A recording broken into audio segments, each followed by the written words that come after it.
Right. So, Lumela, Bomele Bontate, good morning to everybody. So, as you can see, I've come here with a small piece of paper, so mine will not be a long speech.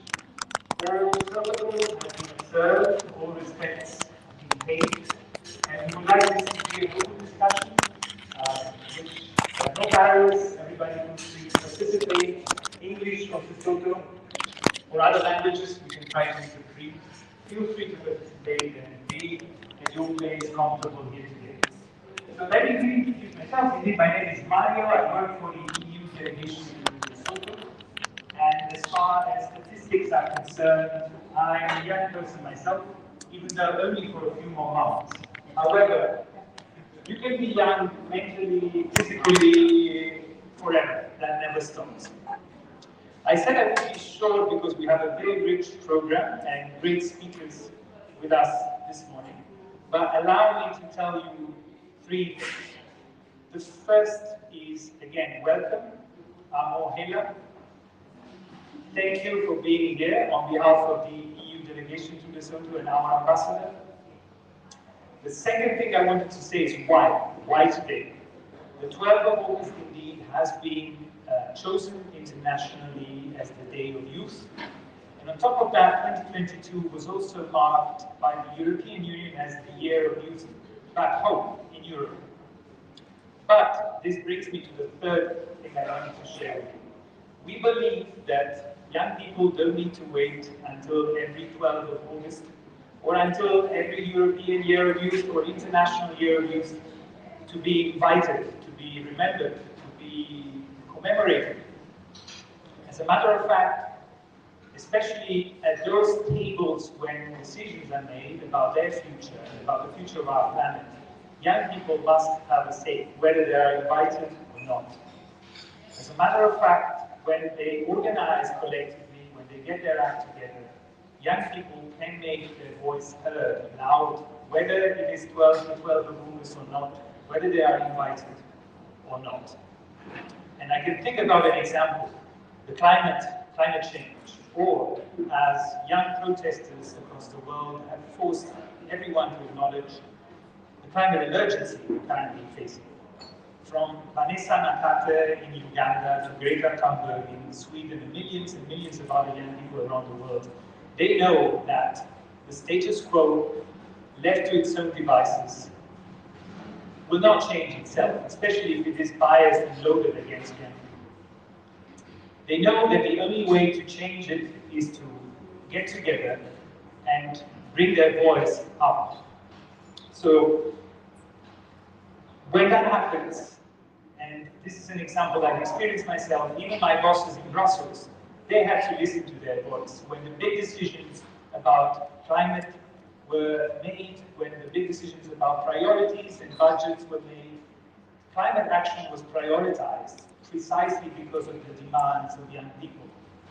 All European Union delegations around the world are now obliged, because of that, to ensure that at least 35% of their cooperation programs tackle climate change.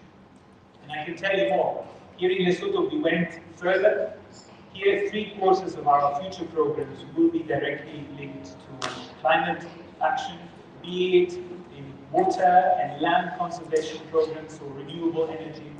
But I'll be very happy to tell you more about it afterwards, about what we do here in Lesotho. But just, I said I would say 3 things, but allow me perhaps one last message I would like to leave with you to set the tone of the discussion that will come, and welcome you again today. Do not think you are alone as powerless individuals before the big challenges of our times. Do not let the cynical idea that nothing will ever change take over. Because if you do, the powers that be have already won. Thank you very much, Kalabua, and enjoy the rest of the day. Thank you, Mario. Thank you so much. I would have wanted to share a video here. It was shot many days, like a short documentary. It's 5 minutes long. But it documented the social, the status quo. But what I I realized, what I wanted to show you was that the narrative still fits. And this was, the video was shot when Prince Easter was still at home. Because he showed in the video. But what I wanted to say is, the narrative, the distribution is the social, properties taken actually to narrative still fits. And this is after how many years? It goes to 60 years now. So I wanted to read a few pointers that I saw. I think I picked this from the UN page. The introduction is here, did you know? The Bible of did you know? Yeah, that used to be our Google back in the day. Yeah. Did you know that half of the people in our planet, half of the people in our planet are over 30, younger than 30, expect to reach 50%, 57% by the end of 2030. I think you know what I said. Yeah. Half of the people in our planet are 30 or younger, and this is expected to reach 57% at the end of 2030. I think I heard what I said. Did you hear that? Okay. Study shows that 67% of people believe that a better future with 50 to 70-year-olds being the most optimistic about this. And it goes on to say, globally, only 2.6% of the parliamentaries under the age of 30 years old. And less than 1% of these young people are MPs and women. And MPs are women. So yeah, I took this off the page, but I just wanted to say that as much as we want youth inclusion, we have to understand what the stats say, understand our position, because I think most of us, or even the EU, they are pro-civic engagement. I feel like there are some things that if we know where the problem is from where we come from, or the communities where we come from, I think that's where we can start diagnosing and coming up with solutions that are relevant to our communities where we come from. This is what I believe. But I'm a comedian, I might not make sense, but I want to take this to consideration. But right now, we're going to have our see Welfare Time. Somebody was saying Welfare Time yesterday, but she's not from here, so I understood. Welfare Time, yes.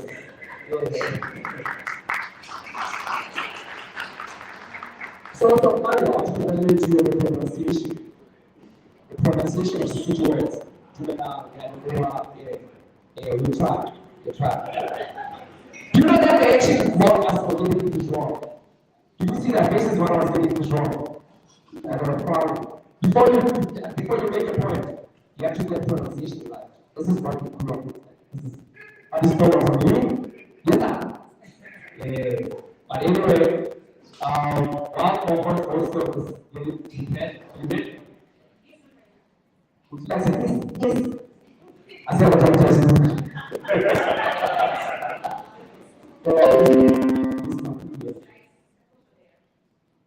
Go to the center. It's okay, yeah. I found this one. This is master. Yeah. But I think this one is much older.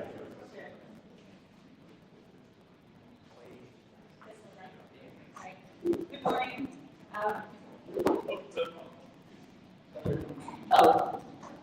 Here we are. As I have been introduced, my name is Martha Makadi. I feel so honored to be here. I'm very passionate about youth empowerment. And fortunately, I'm wearing a different cap today. I am going to sing a song for you.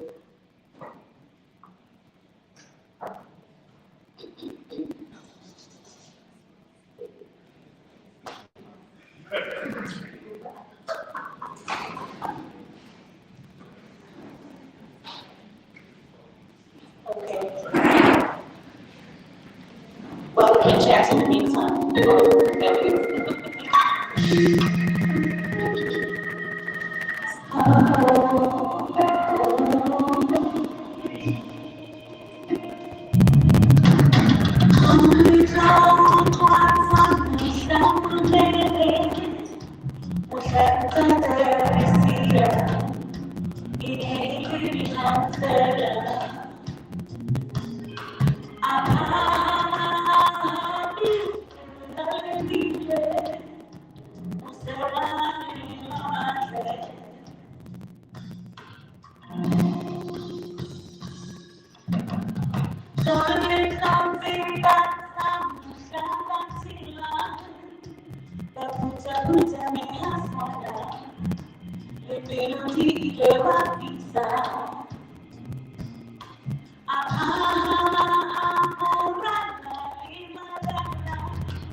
Client-centric business strategy, project management, business systems analysis using design thinking methodology, innovation and design thinking methods, and UX design.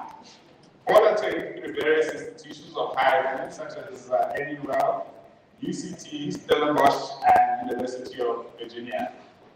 She is currently pursuing an executive data science management certificate with the University of Stellenbosch, as well as MBA, focusing on leading innovation and change with Yorkshire German University. Barato has over 12 years experience in corporate Lesotho, spanning the banking, insurance, and telecommunications sectors. She currently exercises her skills as a head of strategic projects and client experience at Metropolitan Lesotho, as well as the founder and executive director of the Learning Mindset Foundation. Barato is passionate about Lesotho's involvement in the fourth industrial revolution, particularly how Lesotho can begin to take advantage of the coming human-robot relationships, humanoids, and jobs of the future to create inclusive growth for Lesotho. It is because of this passion that Barato is a speaker in local and cross-border discussions around the fourth industrial revolution. Sheesh.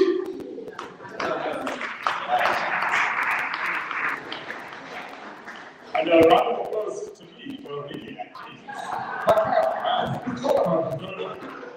Do you make it summarize? Do you make Did you see those Bible? No, Just work on it. yeah, she can do it. Just 2 lines. like this. Go. Shout out to this event. I host a regular space on Monday evenings from 7 to 9, and it would be great for you guys who are on Twitter to join us. Ms. Dura is a regular contributor on that space, and always leaves us with something to ruminate on. I have absolutely no doubt that the same will be true today. So here's to Ms. Larato Mpaka, who is going to do our keynote address. You can give her a round of applause too.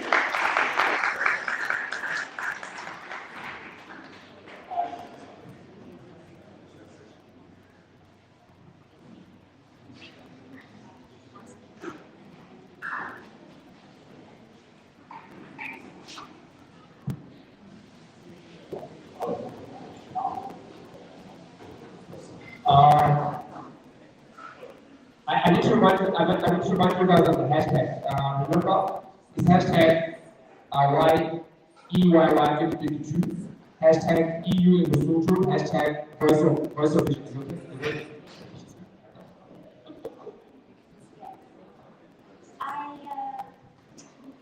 I'm trying to think about how I can organize it. So maybe if I can put it there or this. Yeah, okay, that's fine. Figure that out. I'll probably ask Katie to do this. Yeah, my slides.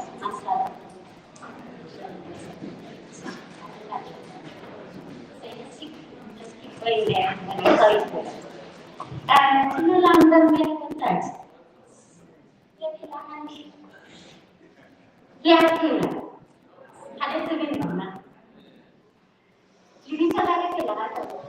I wish we had ended there. Because all of the other things he was talking about made me feel really old. But they're also true. I have been working in corporate research for the last 12 years, and I consider myself a serial addict for the pain of learning, because learning is painful, right? Let's agree, learning is really painful. So somehow I have become addicted to the pain of continuously going back to school, which is why, unfortunately, a numerous amount of institutions have my student number. It's not because I fail, it's literally because I'm addicted to the pain of school and learning. And I'm going to try and convince you today that we really all need to be addicted to that pain if we really do want to solve some of the problems that are plaguing us in society today. Am I okay? Come on, thank you. So, if there are two things that I would like for us to consider today, is the first one is, when I on a digital divide, right? We know what it means when we say there's a digital divide in this country. It means there are people who have access to infrastructure that allows them to plug into the broader world, which is interconnected, and there are young people who are not. And if there was ever a time where we needed to really empathize with the fact that we have a digital divide, it was right at the beginning of COVID. COVID pandemic hit us, particularly in schools. That's how we use it. Oh dear.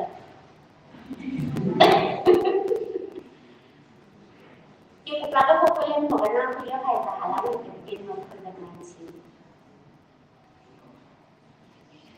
there are kids essentially who stopped going to school. I can after the teacher strike. We remember this, right? So essentially, when COVID-19 hit, we had grade 5 learners who stopped going to school for a year and a half, right? Okay? But we also had the same grade 5 learners who had access to the internet who simply went online, right? This essentially means, can I learn my Form 1? Okay? Can I learn my Form 1? Right? And then we have a subsequent Form 1 that thinks like my Form 1. We realize the issue with the digital divide.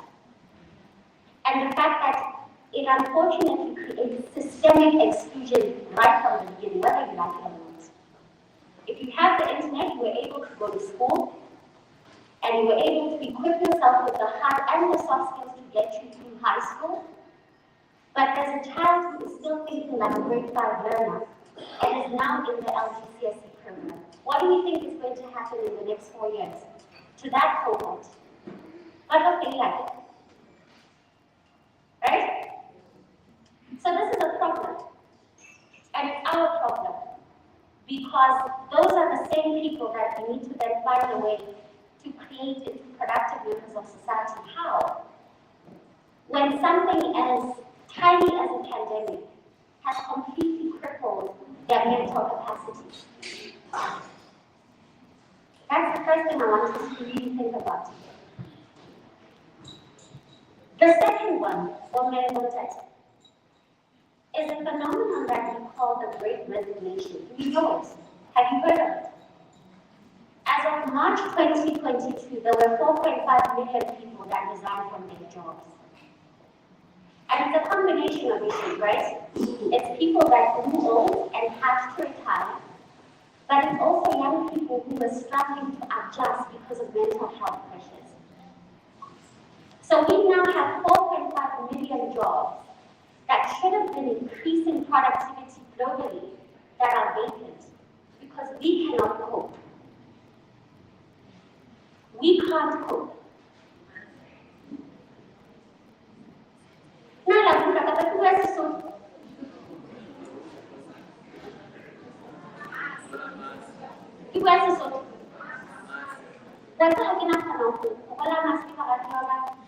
I was exposed yesterday to a group of people that I'm not quite concerned. I'm not sure whether they are all vaccinated, so I'm trying to protect all of us in here. Should I move closer? Okay. So those are the two things that I want us to think about really seriously today, and how we can try to start solving for that. Grade 5, I didn't Form 1 the same type of kids who are now Form 1 ready. So essentially, we created a gap, and we're supposed to actually employ all of them by the time they're done with high school or varsity. The second one, we have a problem as young people to remain productive long-term in society. We are resigning from jobs because we cannot cope. 4.5 million resignations in March 2022 cumulatively from when the pandemic started is actually very scary. because it says we no longer have future CEOs, we no longer have future head of strategies, we no longer have CIOs, because we have all dropped out of the race. These are problems, these are serious problems for us. So yes, as we think about what our future is going to look like, we also need to ask ourselves whether we are the right people for the future we want to create, right? And how we can effectively start challenging ourselves to stay the course, because it's going to be a long road to get into the future that we want to get to. So the different people got moved because I want to then jump into the conversation of youth and skills. Now, go back, go back, go back, error, let's keep going. Has it stuck? Go back. Yeah, there we go. Okay. So, whenever you talk about youth and skills, I always want us to remember that there are two sets of things we're trying to solve. The first one is you want a young person to have the right hard skills, the actual skills that are going to get the job done, right? But you also want them to have the complementary soft skills to build the necessary grit and muscle to sustain the craft that is productivity proven. It's not nice being productive, I can tell you that. It's consistently waking up early, it's going to a place and adding value, it's having the hard conversations to continue adding value, and it's championing the cause when nobody likes you.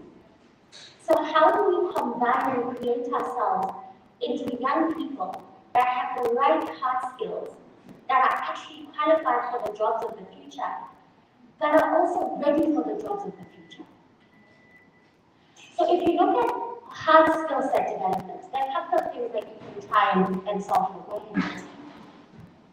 No, don't go back. Now go right. Go right. Go forward.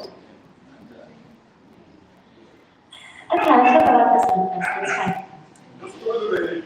So essentially, let's look at the soft skills because the degree doesn't want me to talk about hard skills. When you ask a young person, do you have grit? Do you have passion?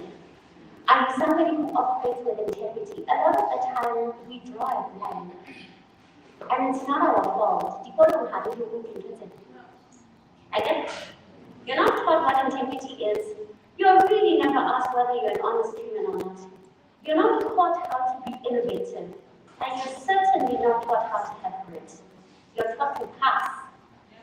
So when you get to a workforce that is no longer just looking for you to pass, the question is, how do you build the necessary muscle to stay in the game and not be part of the great resignation? I always challenge the young. I'm also young, by the way, guys. Don't let the 12 years experience fool you. I'm also quite a young person. I'm only 33. I always challenge us, the guys who find in corporate spaces, to allow you the freedom to become yourselves while we are shielding you from the pressures that corporate has. So how does the whole, a lot of us that are 33 walk are looking at you and beyond? How about let's mentor young people? It's not a joke. It's because we are trying to shield young people from the pressures that exist in corporate as they are trying to find out who they are. So that we have 4.5 million job losses. Can you imagine, can you try and imagine the amount of sheer productivity we have lost in March 2022 alone? So then I looked at, how about Golona, each one teach one? It's not a slogan. It's reality. And because I like putting my money where my mouth is, I created a masterclass series myself. Go ahead. So in 2020, I created my own masterclass series where I wanted to mentor young corporate workers. Because I could see that we were struggling, right? They didn't understand themselves, they had poor relationships with their peers, they had even horrible relationships with their bosses, and they were resigning. So when we started the Career Navigation Masterclass series, it was actually to bring young people into a room, create a safe space where they could talk to themselves about themselves, but also give them the necessary knowledge to survive in corporate. That's why I always tell my mentees, when you sign up with me, the 4 months that I have you, we're going through a mini MBA. Because not only are you learning the skills that are going to get you into leadership positions, you're also learning to stay in the race. Because that's the important thing. Doesn't matter whether you get into corporate with a PhD. If you can't stay in the race, we've lost. Because you will not add impact. Hopefully we'll talk about the hard skills, right? Right? Let's go back. Let's try and go there. Go back again. Awesome. Thank you. Okay. So the other question that we ask ourselves is, if we know that the future is changing and we need skills for the future, how are we going to get them? Because learning is hard and it's painful, and it's also expensive, but it doesn't have to be, does it? Does learning really have to be expensive? Do we always have to go back to get yet another degree? Do we? No. You can develop actual tangible hard skills with modular courses. Udemy has thousands of them. Coursera has thousands of them. Thankfully, the other African universities are beginning to show up for us who want modular courses. But clearly the argument that, okay, to gain skills, we have to go back to school full time, is not true. So don't run away from studying, because you need to build the right skills for the future. Otherwise, it doesn't matter whether you can stay in the race. If you don't have the skills, you're still not good enough. So, how do I address this issue? I get a young couple of years tomorrow, one had from 5 days, only around 8 months where they are just living their lives. There are no structured programs in this country for the 8 months that kids are out of school, can't get that GCSE. But they don't do that involved. I get to have a lunch, but I'm back up for chores around the house if you want to pocket money. But is that really the best use of 8 months? 8 full months of someone's free time? Are we really setting them up for success? If you put that school 8 months ago, I went to GCSE, got to check out our classes, people look at that university, tweet. Is that really fair? Are we really setting them up for success? So, don't force kids into gap years without giving them the skills to know their options. So you're saying it's a gap year, right? But do they even know their options? They don't. And then after the gap year, with the education right? Because we didn't expose them to anything in the 8 months. Again? So this is how I answer the issue. We created an 8-month program for young kids coming out of LGCSE, and we teach them 3 things. And these are things that can actually start making them earn money even before they go to university. We teach them design thinking because we truly believe that the future is in the creator economy. It's no longer being hired by a corporate. We also teach them data visualization because human beings respond to data in picture format. And if you think about the type of things we're beginning to consume on a day-to-day basis, how many of us are still reading? Like hard text.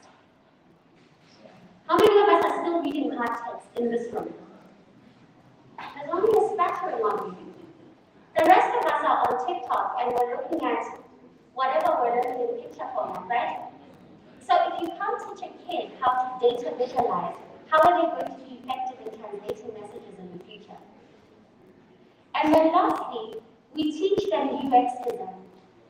Because our belief is that young people have the capacity to solve their own problems with their devices in their own hands. But if you don't teach them how to create apps, you're really selling them short. Because a counterpart in America is doing that right at grade 4, right? They're being taught robotics in primary.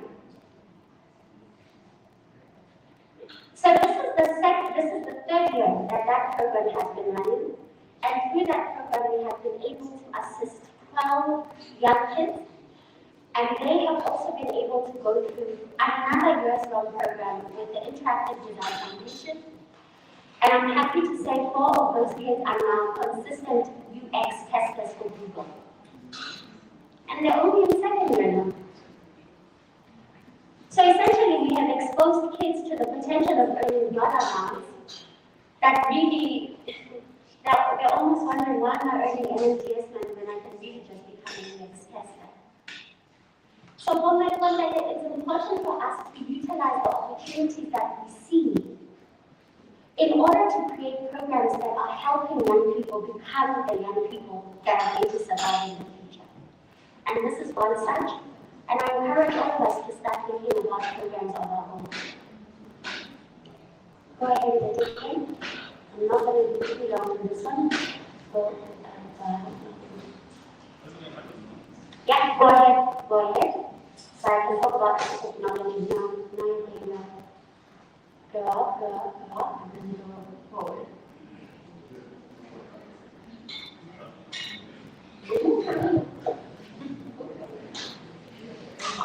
then go forward. Yes. Yeah.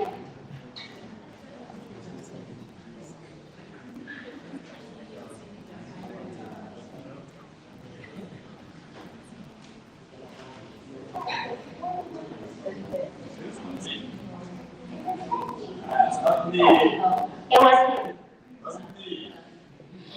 So here's something that I want us to also chew on.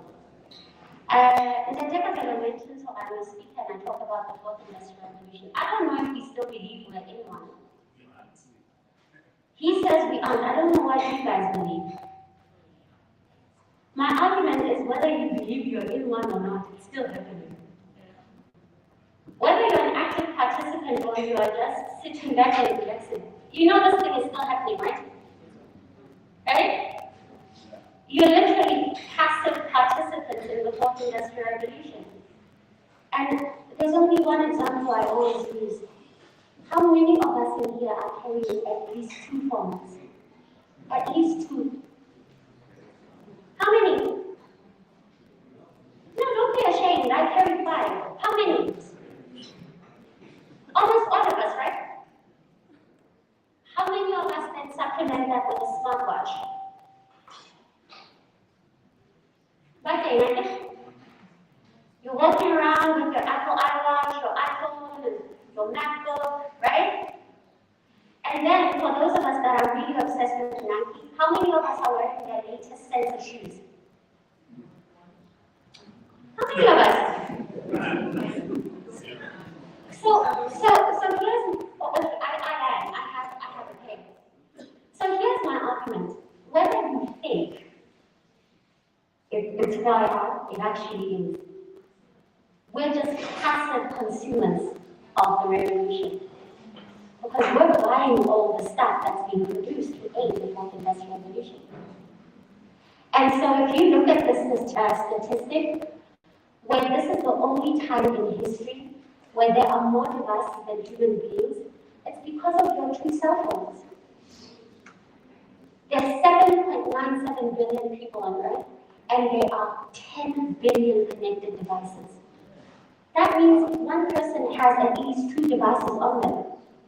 And these things are talking about you, whether you like it or not. So I always say the argument is mute, because if it's either you're actively in it or you're passively in it, but guys, we're in it. And I'll show you a couple of examples why. Try your luck. At this point, I'm also confused. Okay, then go the other way. Go the other way. Yeah, awesome. I want you to look at what living in the fourth industrial revolution means for us. In the last 3 years, from 2019 to 2022, these are the things that have been happening to us, whether we like it or not. The first is, in 2019, Amazon publicly showed us that they are running factories with robots in them. I get it. These things are picking up boxes, putting them on shelves, taking them from shelves, putting them down, right? So essentially, we have a business that came out in 2019 and said, I'm no longer using human beings in my factory. I'm using robots. I get it. And we were just chilling. But it happened. And around 2020, we started seeing businesses really start moving some of their services to chatbots. Have you seen that? Like, even we do it as entrepreneurs, right? Where do you think the automated messages come from? It's a chatbot service. Okay? And you code it with a couple of responses so that it helps you answer people whenever you're asleep. So we're in it already. Then, the University of Pretoria transplanted somebody with a 3D ear. Do we remember that? We read those headlines. Okay? Are we still not convinced we're inside out? We're not convinced. In 2022, June of this year, June, I launched my first service robot in a back office at Metropolitan Resort. Standard Bank did it the year before. FNB is just about to do it. Are we seriously saying we're not in the fourth industrial revolution? Service bots. So I'm slowly but surely replacing human beings in back offices, moving them to the front lines, and replacing them with robotics. Are we seriously saying we're not living in the fourth industrial revolution? We are, right? We're just not actively living in it. So allow us to ask ourselves how we can actively live in it, because it's happening already.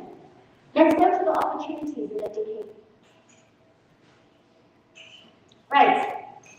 So if we're living in the fourth industrial revolution and companies are already phasing out back office functions, what do we do as young people? We started talking about the gig economy. How many of us participated in gig work? How many of us put our hands up and said, for the next 3 months I can become a tester at an hourly rate? How many of us did it?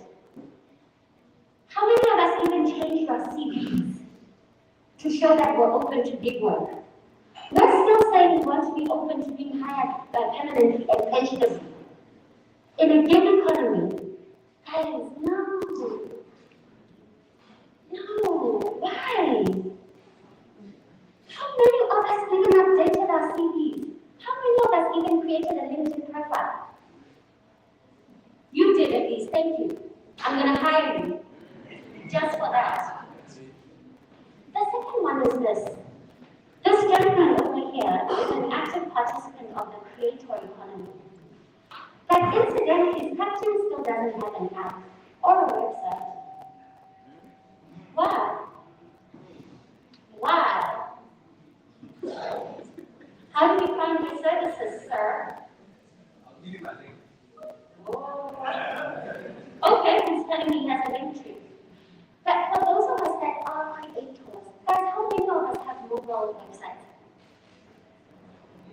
I see one, I see two, I see three. What about the rest of us?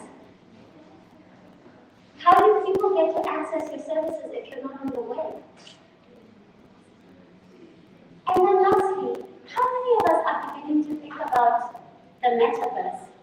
I think that Facebook is no longer Facebook. We at least remember it's now called Meta, right? And Facebook has now come what? Billions, if not trillions, into virtual reality, right?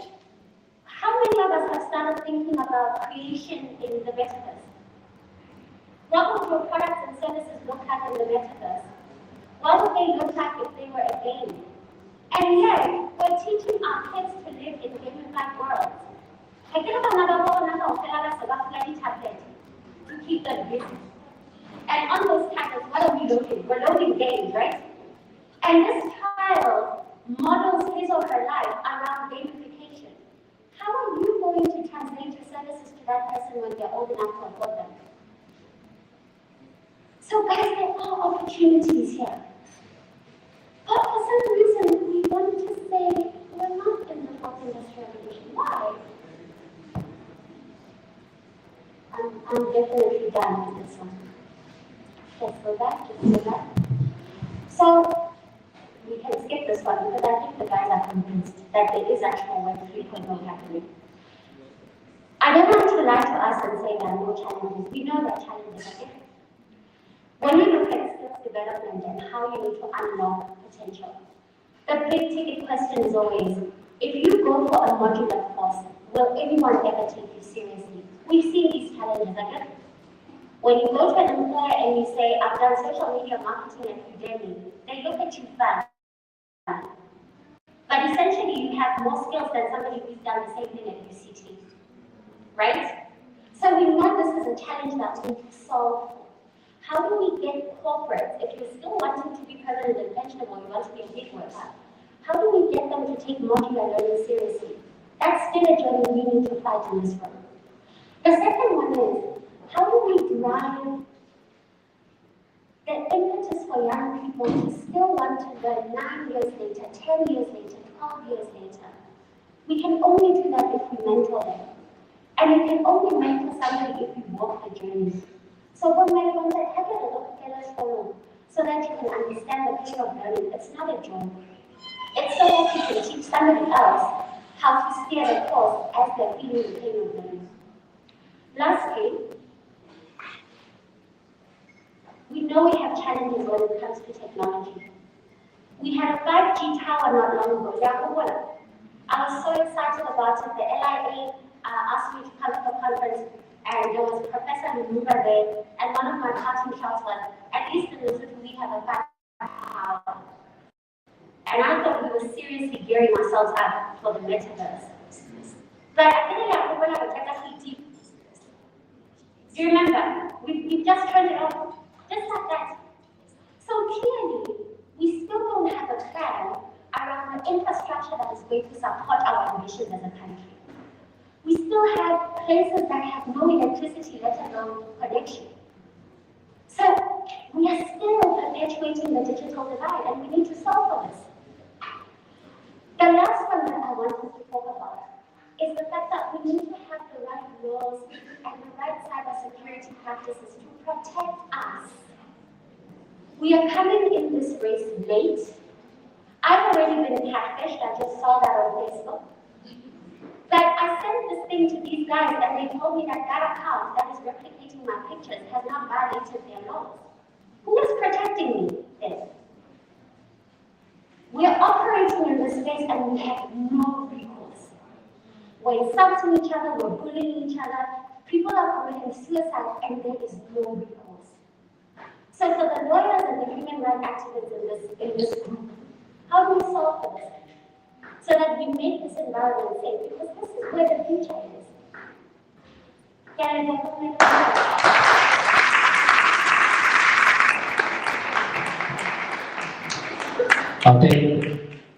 Thank you. So, is this okay? I need to get myself away from this. Thank you so much. You said a lot. Yes, she said a lot.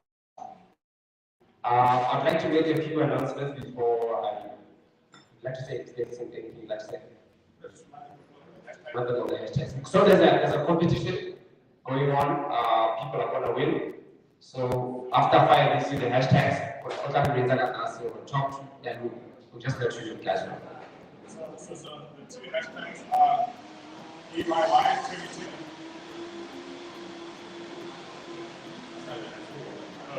Be My Life 2022. Be You in Lesotho and Voice Your Vision. The top two hosts will win a prize. So yeah, get to tweeting or most reactions and what and else? reactions to the prize. Yeah. 5 minutes, get the pre-passes. Yes. Also, Happy National Women's Month. Yes. Is it national? I don't know. Yeah, but somehow we don't think it's country. South Africa. Yeah, so I wanted to say that because there's an exhibition going on celebrating Women's Month. It's curated by Albert, because I was today. So, it matter how do I have a website? You have to congratulate me. I'm on TV today. It's our talent. Do you know how many bridges I had to cross in order for me to be on TV? But I also wanted to say, you asked about the fourth industrial revolution. But before we do that, I would also like to say the initiatives like the hub, where they are teaching kids how to take pictures, how to edit. Yo, have you seen our parents take pictures? Have you seen how? Yeah. So, but about TikTok, we taught our parents TikTok. Yeah. But me being a comedian, I always look at things in 2 or 3 more ways. If they know TikTok, it means they are willing to learn the internet. So we can take them from TikTok to Instagram Reels. Okay. Let me stop right there. But I wanted to say, before we pass on to the next speaker, that I think we're jumbled in all revolutions. And I don't think we ever go to the first industrial revolution. I doubt. Yeah, so I think I think the people who are experiencing fourth industrial revolution are just what's put the same way we don't have the satellite, right? We don't even have a satellite. We have a international space station. No, we don't. So I just wanted to say we have to start handling ourselves like brands. Each and every one of us. Brand. Yes.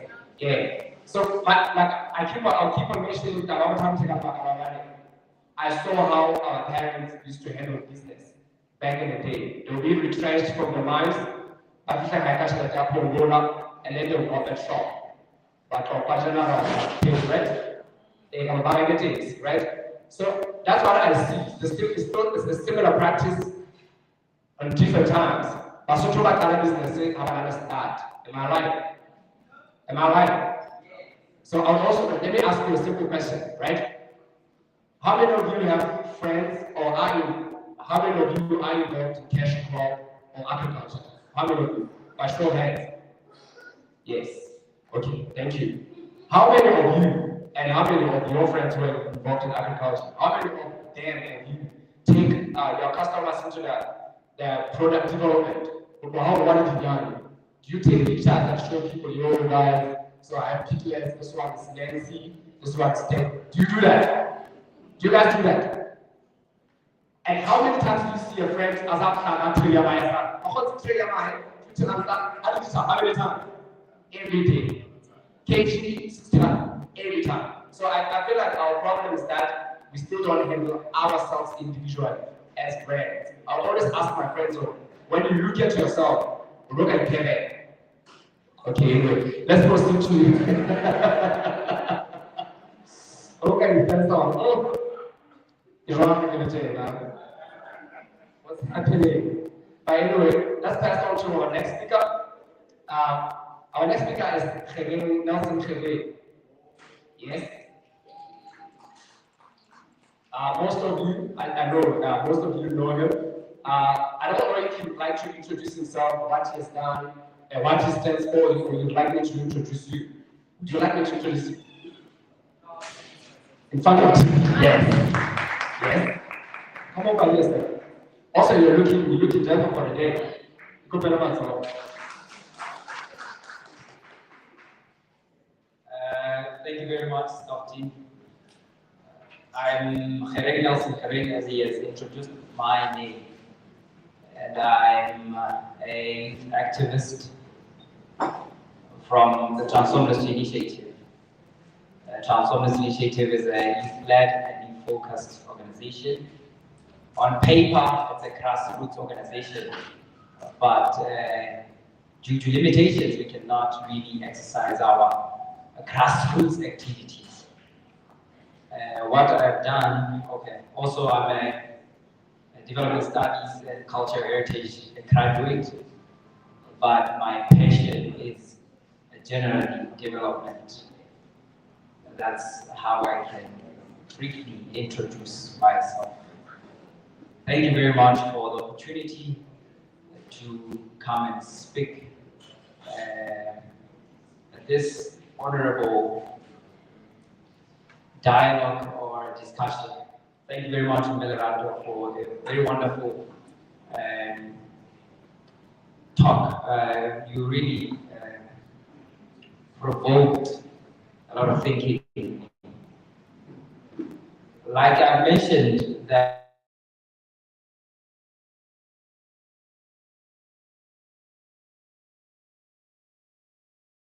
interrogate or speak to the issues that are raised.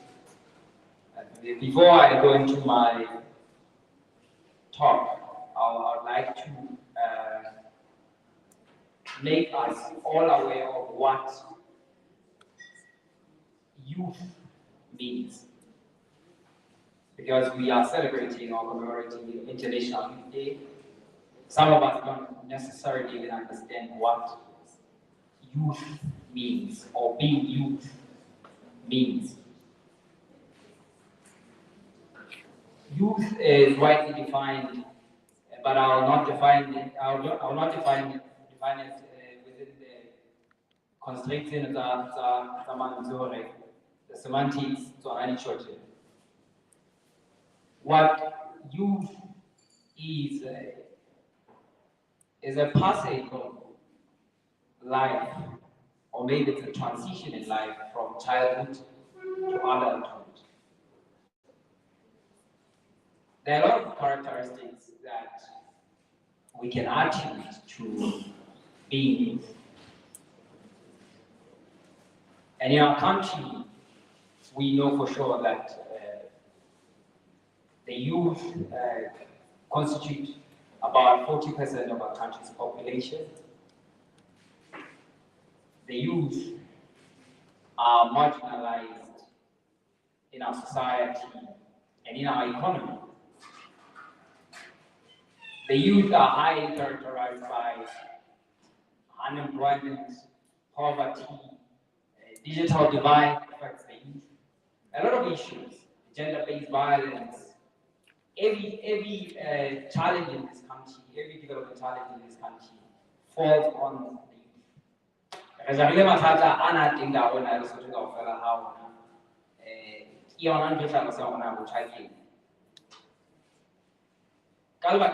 are stuck in a liminal stage of waithood, because I said this is a transition. It is just a passage to adulthood.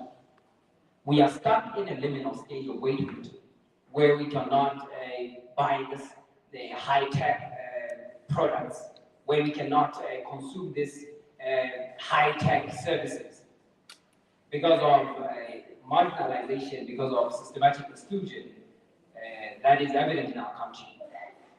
And that will constitute more of my talk. The youth also are characterized as apathetic. Some people but in my observation, youth are not apathetic, especially in this time and age where we have social media. The youth are just cynical, and there's so much lack of citizenship education or civic education that hinders youth to participate in their daily life and to actually take responsibility to contribute towards the development of our communities. We are now looking at civic engagement.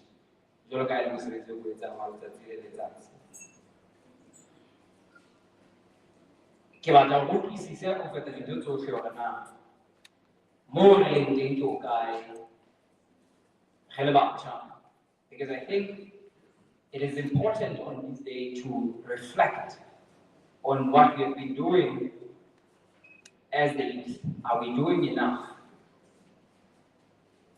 What do we want for the future? Our future. Why in this intergenerational solidarity, we need also to consider to actually foster the intergenerational solidarity. But before we talk about intergenerational solidarity, we have to talk about generational solidarity, youth solidarity. We're all aware that our country in October react to the general elections or National Assembly elections. Like we are defined or described, many do not even pay attention much to what is happening in that space because of how conscious, how hooligan, how educated hooligan about participation in civic activities. But it is important that we have active citizens. Active citizenry starts from community level, from a youth front that you come from, because youth is not homogeneous. We are diverse. Now, we all know that it is democratic. And being an active citizen just means living by the values of justice, equality, and diversity, which are the pillars or underpinnings of democracy. Many do not understand what active citizenry really means, or what it means to be an active citizen, or what civic engagement means. So because of a limitation that I've already exposed, that our education system, our society does not teach us about participation or engagement in civic issues, about being an active citizen.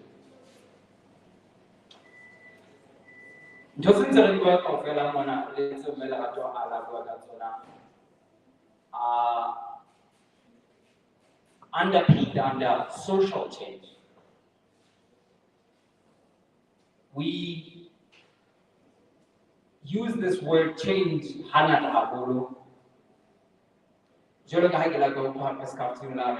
are swimming in revolutions. There are a lot of revolutions that are happening because change is happening. We are seeing and we are experiencing this change, but are we participating in this change?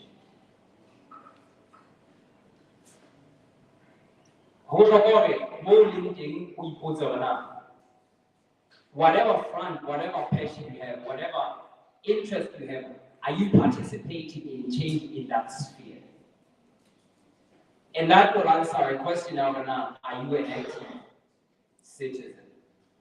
Because it's very fraught to confine active citizenship within the borders. The definition is active citizenship or but active citizenship is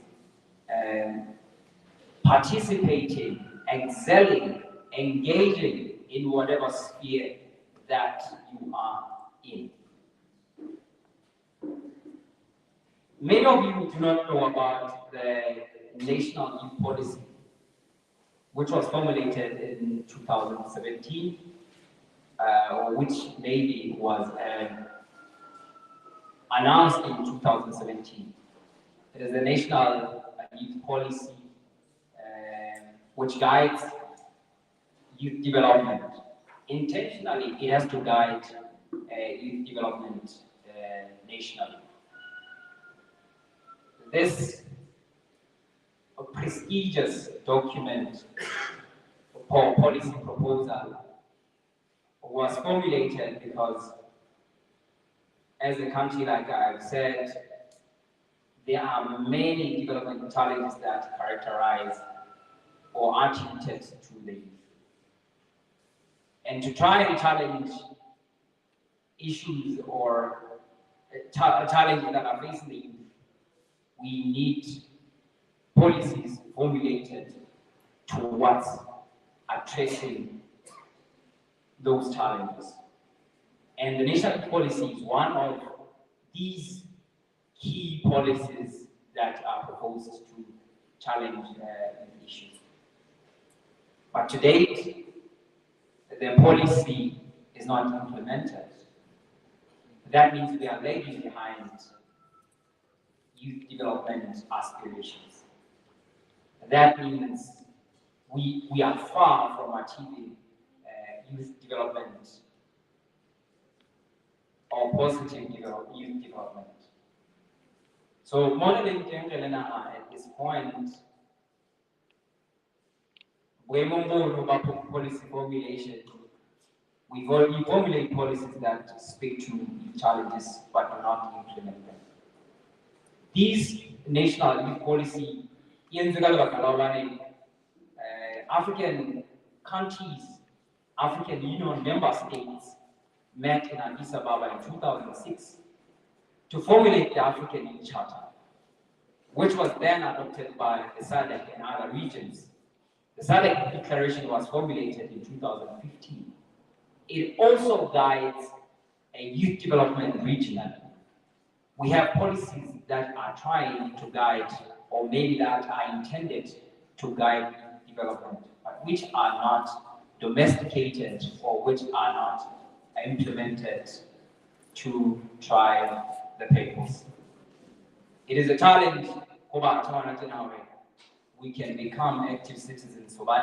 8 months after graduation, which, in my opinion, should be the time where we enforce active citizenship, where we foster voluntarism, where we foster knowledge about national issues and public affairs. That time, that opportunity is always forgotten. That opportunity is always never utilized. And it is only time, in my opinion, where we can get the youth of this country to be active in civic issues.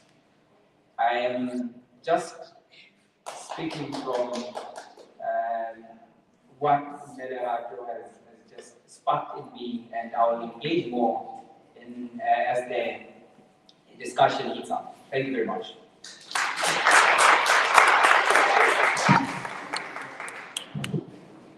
Thank you, sir. That was a very worthwhile presentation indeed.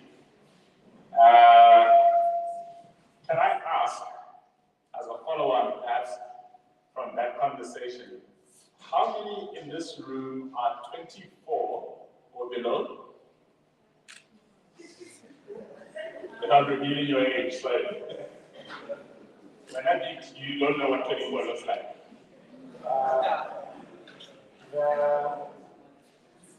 Let me ask again, how many of you are registered to vote in the upcoming elections? Okay, the majority of us. How many are actually going to vote? Okay, so everybody who is registered is going to vote. Those who aren't registered, not so much. Maybe just a tick box exercise. Okay. Didn't want to get political, but I wanted to know whether we have an active citizenry or not. How many are engaged actively, whether it's on social media, in the narrative shaping of the country? That's okay, very, but you guys are the generation with information. Where's the chasm? Where's the disconnect? Hey. Okay, interesting. That's interesting for the conversation, as you say, that different that we will have in a little bit. I actually have Mel as the next one. Yes. You want to wrap it up? Okay. I have faith in you to wrap up. Okay. Let me do this and welcome on stage our next speaker, who is One Nelga, who is an LGBTIQA+ persons activist, being a black queer woman as well, also queer, promoting economic and social inclusion of Basotho queer persons and advocating for mental health in marginalized groups, vulnerable youth, women living with HIV and AIDS, differently abled women, LGBTQ women, and sex workers. Give her a big round of applause.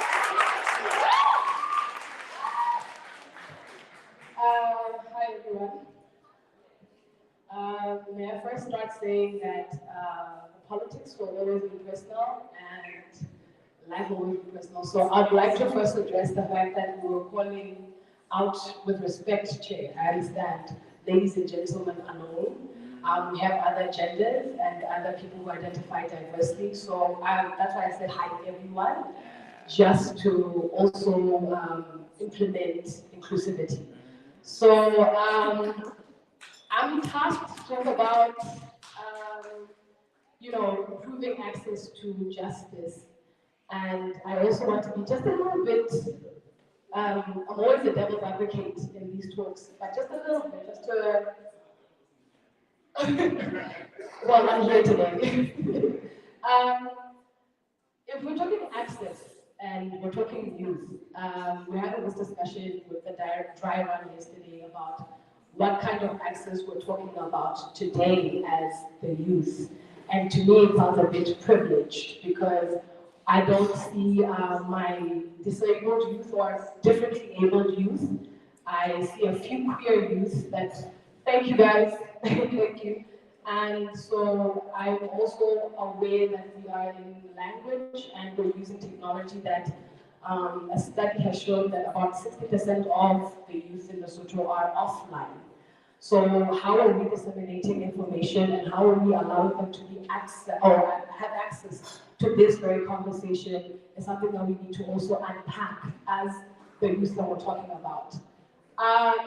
Justice to me, I could go all day about what justice looks like and how to unpack justice and what it looks like in terms of the context of Lesotho. We're just from the legal reform period where Lesotho was bringing a national amendment of the legislative framework. And yes, the youth were, and queer people and people who are differently abled, people living with HIV, sex workers were consulted. But if you, by any chance, take a look at the ones that have been implemented or enacted, were still very much excluded, and that's still a problem to us. So it means that we're brought to the table as beneficiaries, but we're not brought to be able to be included and to be able to be sought as part of the country or part of the state, if I can say that. I am still very nervous. I do not take much of public speaking. Do bear with me. But today I really wanted to unpack what access looks like in terms of justice, because from the outside looking in, Lesotho is very progressive in its legislative work. We have been signatory to many treaties that are promoting inclusion of marginalized groups, as we call them, or vulnerable groups, as we call them, which is queer people, just like I said, people living with HIV, and so on, but discrimination still is rife in terms of our policies. One of the clear examples would be law enforcement in the country. And if you're a queer person in Lesotho, you know that's the last place you want to be if there's a crime that's been done to you or there's a service that's been done to you. Clearly, because the policy still lives in binary, which means that there are no gender-affirming policies to guide law enforcement into protecting and serving us in our relative circumstances. So in cases like this means that treaties like or arrangements or commitments like your SDGs and having a slogan that leaving no one behind is not going to be realized as a country of Lesotho because we're leaving a lot behind. I'd hate to say that people in the marginalized groups are minorities because we're a lot in numbers, especially when we are in collaborative work that we are trying to do in these day and ages. So,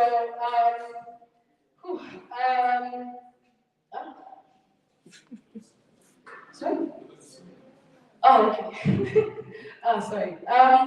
So, I mean, we can talk about legislative work, but we can also talk about social inclusion.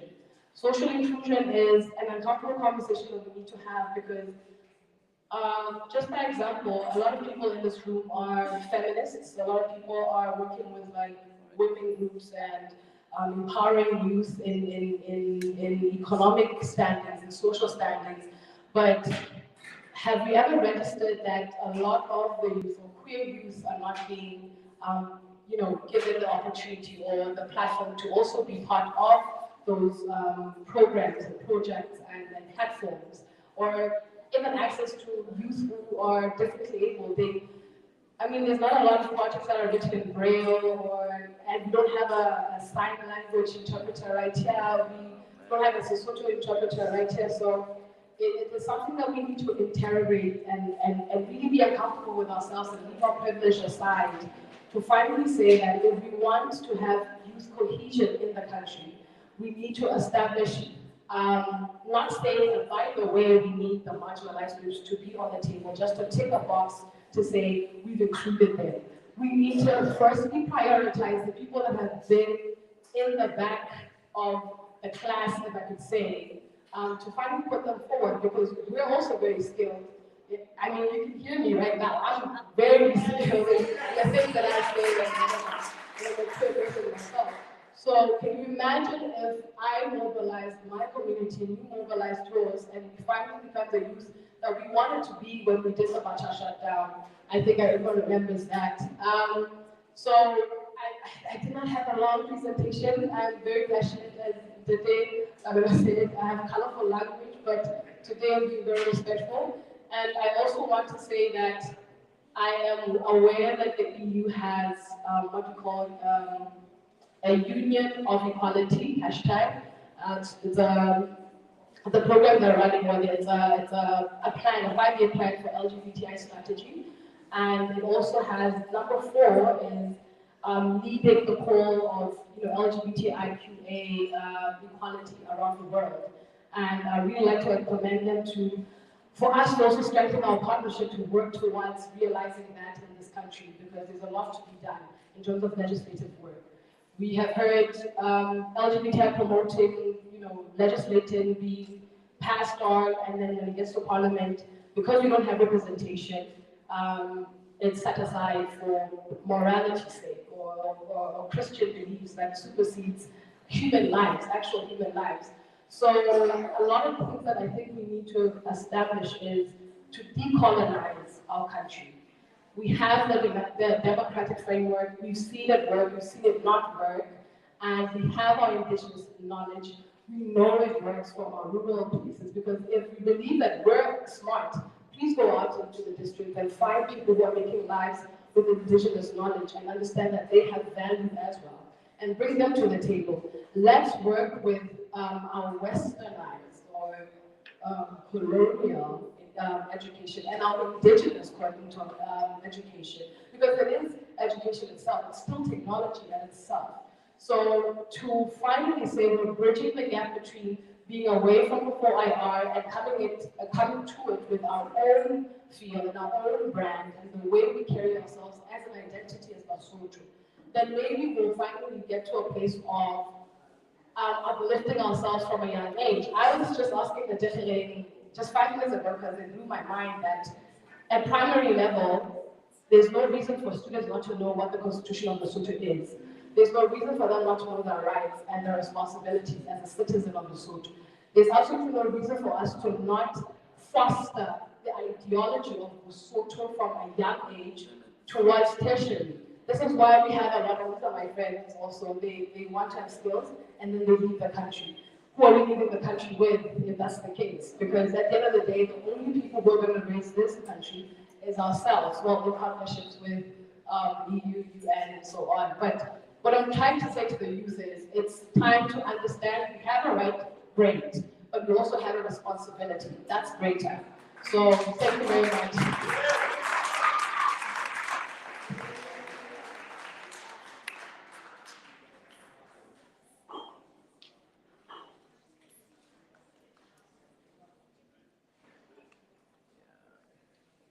Thank you so much. Thank you so much.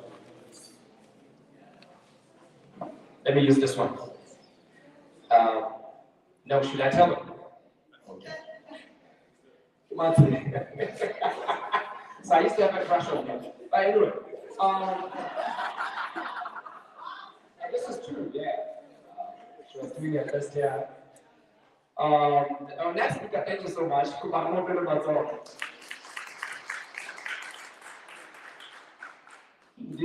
Indigenous knowledge systems, yes, indigenous knowledge systems. We've been practicing the 3 R's before they were invented. Yes, we've been reducing, reusing, and recycling. And you're seeing something in your house, but at a minor scale. How can I say? We should be like, I don't know if any of you have heard about circular economy. I don't know if any of you have heard about sustainability. Yes, we can do this at a larger scale. We can actually change things and then develop them into other products and actually sell them. Export. Yes. Thank you so much. I would like to introduce our final, yes, our final speaker, Yusolaiki Kahisa Lokomube. I want to say, my video give task to get back to the yeah, I'm sorry to say this. I asked him to change his name. He hasn't. So like he was super hard. Like, no. It's not getting out of this one. Yeah, think about it. Yeah. So I was in Kahisa. I don't know if you have a social Kahisa or Kahisa. That's a really powerful name. She will introduce herself, but she's also she's a project manager at the Democracy Works Foundation, development youth worker. She's a development youth worker, a public policy practitioner, radio personality to talk into social and controversial issues. Okay. Anyway, guys, thank you.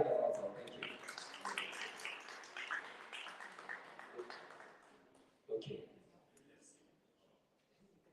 Fire starts around this one.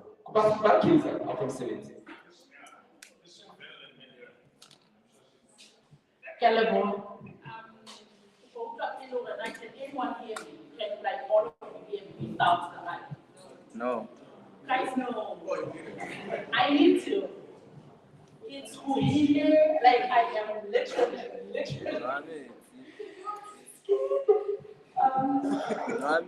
I don't know why I'm not drinking water, but I'm going to be fine. That's why I can post like about this who hadn't been very diet. Just so that a youth song. I know there are like people I've worked with like in the youth development space. The song. Never saw it, but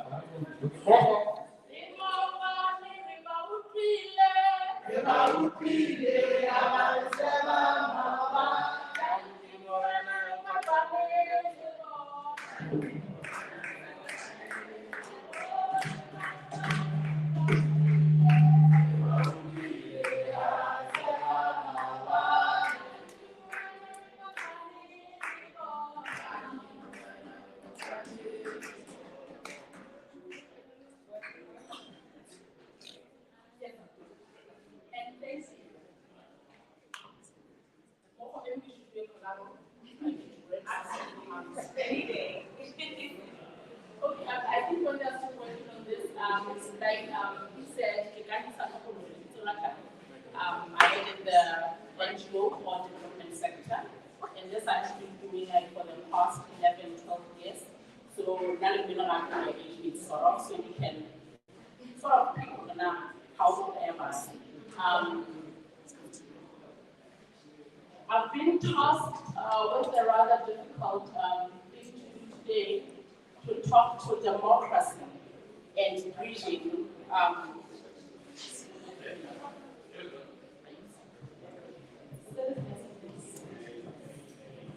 No, let's go to the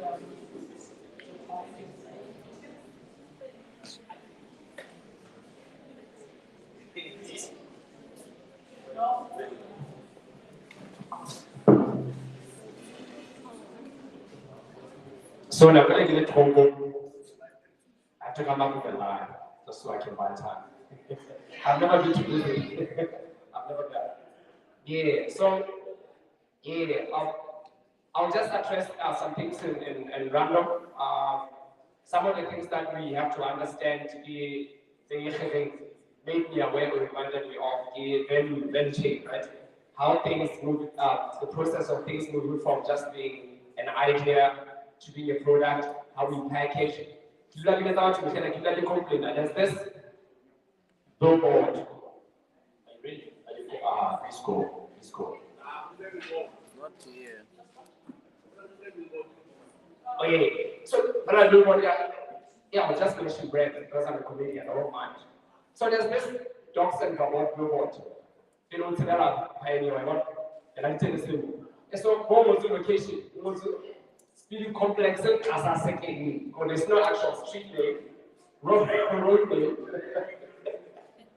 So yeah, like Chogo West Chogo where are you? Chogo was telling me that GPS works in Lesotho. I was like, wow, it does. In what language? English. How often you 10 left? Because we don't actually have like actual streets and but anyway, let's go. Thank you so much. Thank you. Like I was saying, today I'm supposed to talk to the issue of democracy and bridging the generational gap. And I think I had a nice picture of a young boy that is saying, I can be president. And maybe what we should be talking to or about today is, how do we make sure that this young man does become president from the age that he is, yes. No, it's fine. Maybe I can just share this. But I think it's because now doesn't serve the yeah.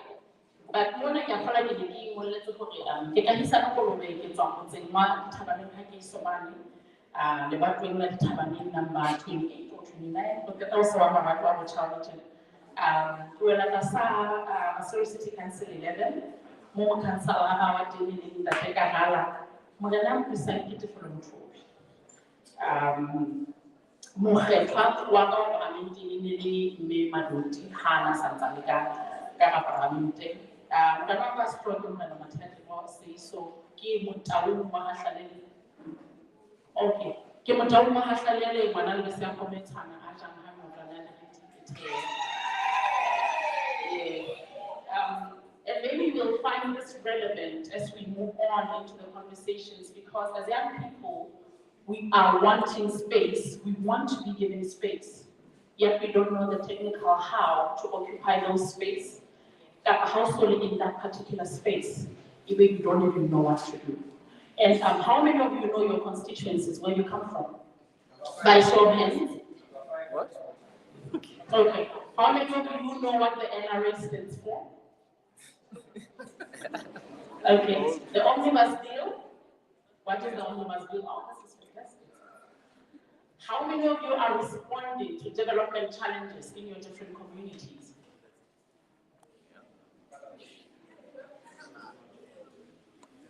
Okay. When you go seek services, do you know the name of your area chief? Yeah. This is fantastic. So we have parliamentarians, future parliamentarians very much, and politicians. Okay.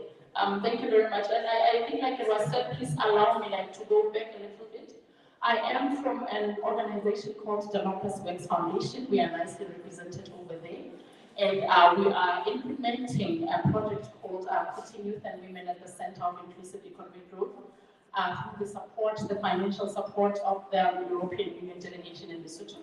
It is a 36-month project that we're implementing in the Naribe, Botaboti, and Maseru district. And maybe you would wonder, what does Putting Women and Youth at the Center of Inclusive Economic Growth mean? We are working with youth and women-led enterprises, civil society organizations, and community-based organizations to make sure that youth and women contribute and take participatory governance, and they participate in democratic processes through influencing policy. But now at a community level, we are starting it at a community level. And we are saying we have what we call community development plans and district development plans. So these women and these young people should contribute towards the formulation of these policies, so that now at national level, the needs of youth and women are thoroughly, or rather they are reflected in a true manner. And I think some of the speakers that spoke before said we don't have policies that respond to youth issues. How are we going to have policies that respond to youth issues if youth are not contributing towards the formulation of these policies? It means the people that are in parliament, I think there's another initiative from Democracy Works that works on issues of water and energy. And Lesotho, when we talk about water and energy, and we even though water is one of the richest resources we have as a country, we can never have responsible policies towards it, because the people that are making those policies are men. They don't know how to take a bucket and go to the well, so they can never really speak into something that they do not need or have an experience in. So this project is just saying, involve youth and women and groom and mentor them from your community level. Come with them, take them to district level, so that when they do get to the national level, they can have a table, they can have a seat at the table, and they can know what to have because they have been capacitated enough. And maybe one would wonder, what does Democracy Works Foundation? Democracy Works Foundation is a regional foundation that works on providing tools to build resilient democracies, to institutions and to people. We are currently working in 8 countries: Lesotho, Botswana, Angola, Malawi, Swaziland, Zambia, and Tanzania. But moving on to what I was tasked to do today, one would wonder, what is democracy? What is democracy?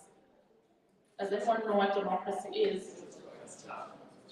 Thank you. And in simple layman's language, people say and that has so much power. Like if we are saying it is a government of the people, by the people, for the people. There's so much power in that for one reason. It gives us choice. There are other forms of governance that do not give you choice. But democracy is very special because it gives you choice. And it is a choice that you have to exercise. I think I love what Miranda said, because she was saying the 4th industrial revolution is here. It's either you're actively or passively engaging in it. So is democracy. Whether you're voting or you're not voting, you are still voting anyway. It's a choice that you're making. So we have that, I remember it's a power card that we are holding of choice.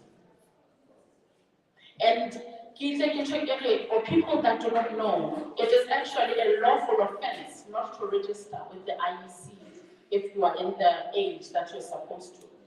Register with the Independent Electoral Commission. But what is not a lawful offense is voting. But police can come in here and arrest you, and God forbid, if you are above 18, but you are not doing your civic duty to register with the Independent Electoral Commission. So please go vote for those statistics and for the betterment of this country. What I like saying is you do not have choice, but you cannot exercise choice if you don't have knowledge or skills. As young people, like I said earlier, we want space. We are always saying, but how many of you, if tomorrow you are elected to go be a parliamentarian, would take up the space and actually be efficient in that position? Can I see by show of hands again? Do you have the skills to do that? I love what Captain said, literally, like I thought about, oh God, would I make myself? Would I? You know? And I'm saying, as young people, we want the space, and we are saying, give us the space, involve us in decision making, but we have the skills and the capacity, and Miranda spoke to that issue. And she said learning is very tough and it's painful. We want space, but we don't want to work hard for that. And while speaking to the issue of intergenerational solidarity, are we willing to learn? Not only learn, but learn from our predecessors. Do you think there's anything you can learn from them? Are you learning it? How are you learning it? I like making an example that I immediately after varsity, I volunteered at the American Embassy, volunteering there. And then after that, I thought, no, like I can face the world, American Embassy, the exposure, you know. And then I went to work, and then when I got to work, I found out that, wow, this is a different ballgame altogether. Then my former boss, she mentored me for 10 full years, taking me to meetings, and I could just sit there and shadow her and say nothing. That is how the NGO space, at least that I've been exposed to, works. And it's only today that I'm exercising those skills that I learned. And today, maybe what I'm saying to a young person is allow yourself to learn and trust the process. And learn from anyone. I think a conversation that we were having yesterday was such that you can learn a lot from Badisa. Never underestimate. And I remember the former PS of the Ministry of Small Business and Cooperatives, Nadella Hatani, used to say, and when I walk into a room, I am proud to say I won. Because that already gives me a competitive advantage over everyone else for the skills that I've learned in that particular field. Sorry. Like I said, we should also be ready to prepare and to learn. Regeneration never done microwave and instant results. But we are not willing to go through the process and learn. I'm 34 this year. But I started working when I was around 2021, somewhere there.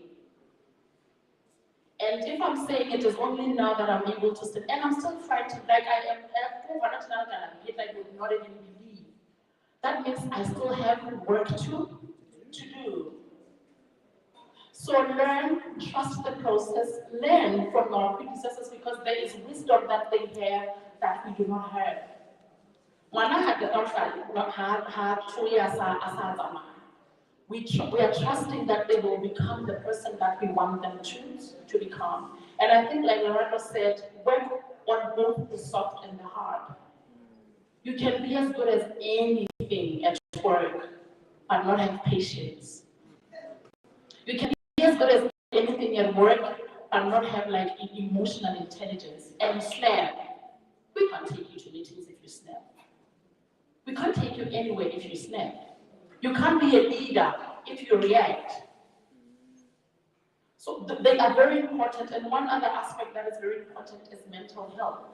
And I think we take it at a very shallow level of, it's not. And I love making an example with myself. I'm the eldest at my house. My mother has 5 kids. And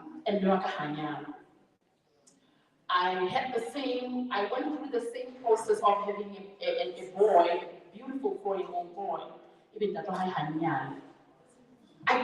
My sister, who comes after me, has a baby and is not married. Literally, when I found out I was pregnant, I would like, leading praise and worship at the same time. I could not forgive myself. But then I have a dead father, baby daddy. I'm the eldest at my house. My mom is epileptic. I have to work. My son started working when he was 7 weeks old. Literally, I went with my son to work at 7 weeks. And I had to work so that me and him could leave. And survive, and also so that my family also survives. It was tough, but I made a decision that I'm gonna pray and also go to therapy. Because I think we want to set a line between praying and seeking therapy or mental health issues being addressed, they work together. It doesn't mean because you pray and you're a Christian, you should not seek mental health help and work on the other. And I'm saying it works because I'm here and I know I look damn good. And I am doing good in the space that I'm occupying.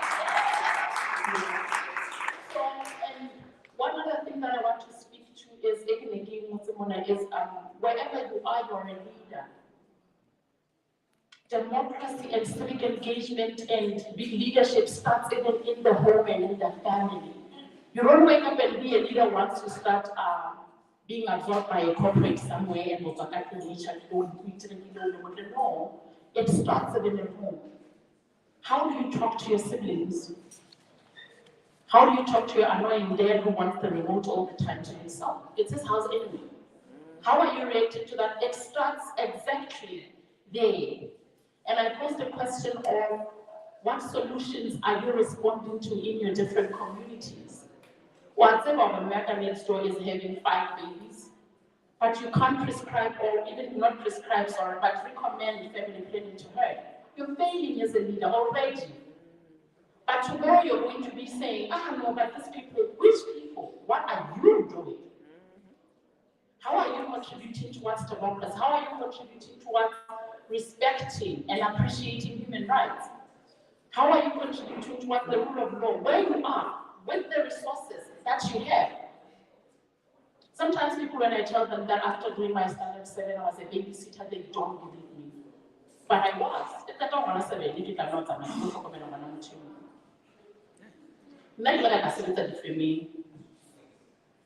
But they checked me out because I was petite and thin, and they were saying, no, this is child exploitation. Why am I saying all this? I am saying you lead from wherever you are and with the resources that you have. You don't have to wait for a brighter day to say, I'm going to wake up today and be a leader. No, it is an everyday job that starts where you are with what you have, and we are going to have a democratic country. Just a rhetorical question. How many of you feel it is right to have almost 70, 60 something legally registered political parties? What's your feel about it? Is that democratic? It's choice. Imagine having 78 choices. Are they 78? 60 something choices. 65 choices. Okay, then. Is that not democracy? But the word that I would want to leave with you today, which is we should hold duty bearers accountable because we are the ones who send them to Parliament. It is not only our right, but it is our responsibility and duty. As much as I have a duty to Lesedi as a mother, you have a duty to hold accountable because you never own me. Like I said, invest yourself in mentorship and trust that particular process. From the young to the old, there is something that you can always learn from someone. Volunteer, volunteer, volunteer, volunteer, because the skills you get from wherever you're volunteering, you can never get them anyway. And I'm saying this because I get it. But today I can stand here because spaces will not be created. Assert yourself. And how they can have friends? Because friends will maintain you and the soft skills that she talked to. Lastly, I had a slide that I was going to project it in the giving. Broken crayons still color. You may think from where you are, you really can't. But broken crayons, there's color that is going to aid. And I was worried this morning, I think I have anxiety and social anxiety. I was saying, okay, to open up one of the email of this invitation, and I was looking at the names of the panelists. I was freaking out because I felt like I wasn't enough up, I didn't see it. But I'm here dancing with my inner critic, fighting my mental illnesses, issues, social anxiety and whatnot. So broken crayons still do color. So go color wherever you are placed and make you such a democratic space.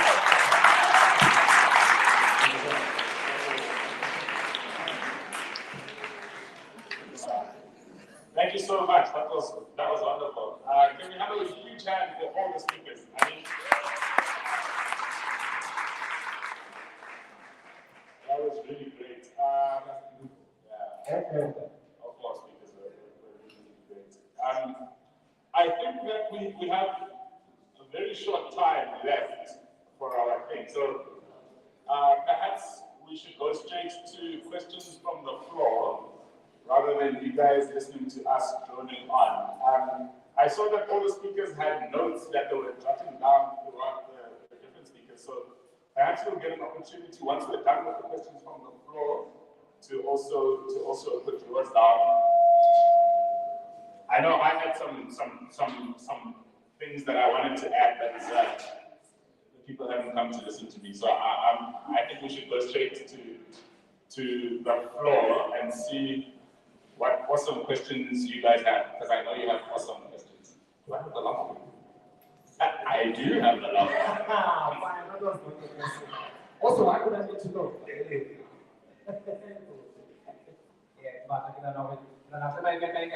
Yeah. Let me go there. Okay.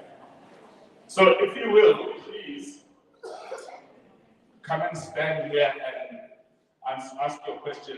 You can start by just telling us who you are, where you come from, and then your question. Do you have any takers? There we go. Okay.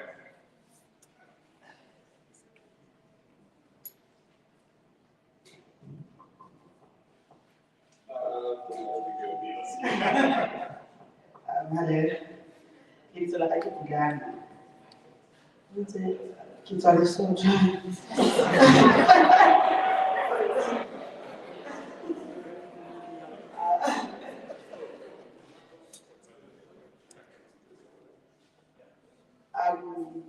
I'm queer, and I'm also a traditional and spiritual woman. So it means my bio is outside the margin. I'm gonna come out as something now. Yeah, I don't know recently, and I can pose this question on Twitter at the beginning. So now that we want inclusive research, I didn't register for elections. Now that we want inclusive research, how many Lesotho are going to Lebolo this year? Lebolo is going to 2020. Kona Lebolo Manjana. How many Lesotho are going there? How many people? And give batho ba ba willing who kgethisa batho ba bolotseng, because it's only batho ba bolotseng that can go there. And in our conversations and trying to be inclusive,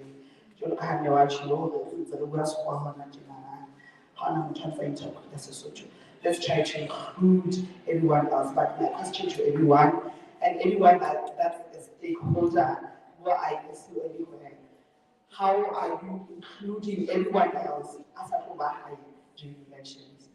Thank you. Okay. I'm not even trying to interrupt. I see what you're trying to do. I see where the rule. I am using the for nutrition fee for the world, so I see what you're trying to do. Can we do 3 questions and then you okay? Yes, please.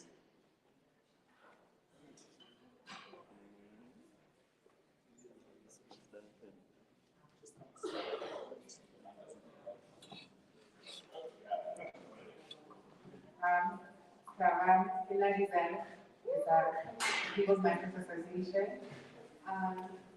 Well, hi.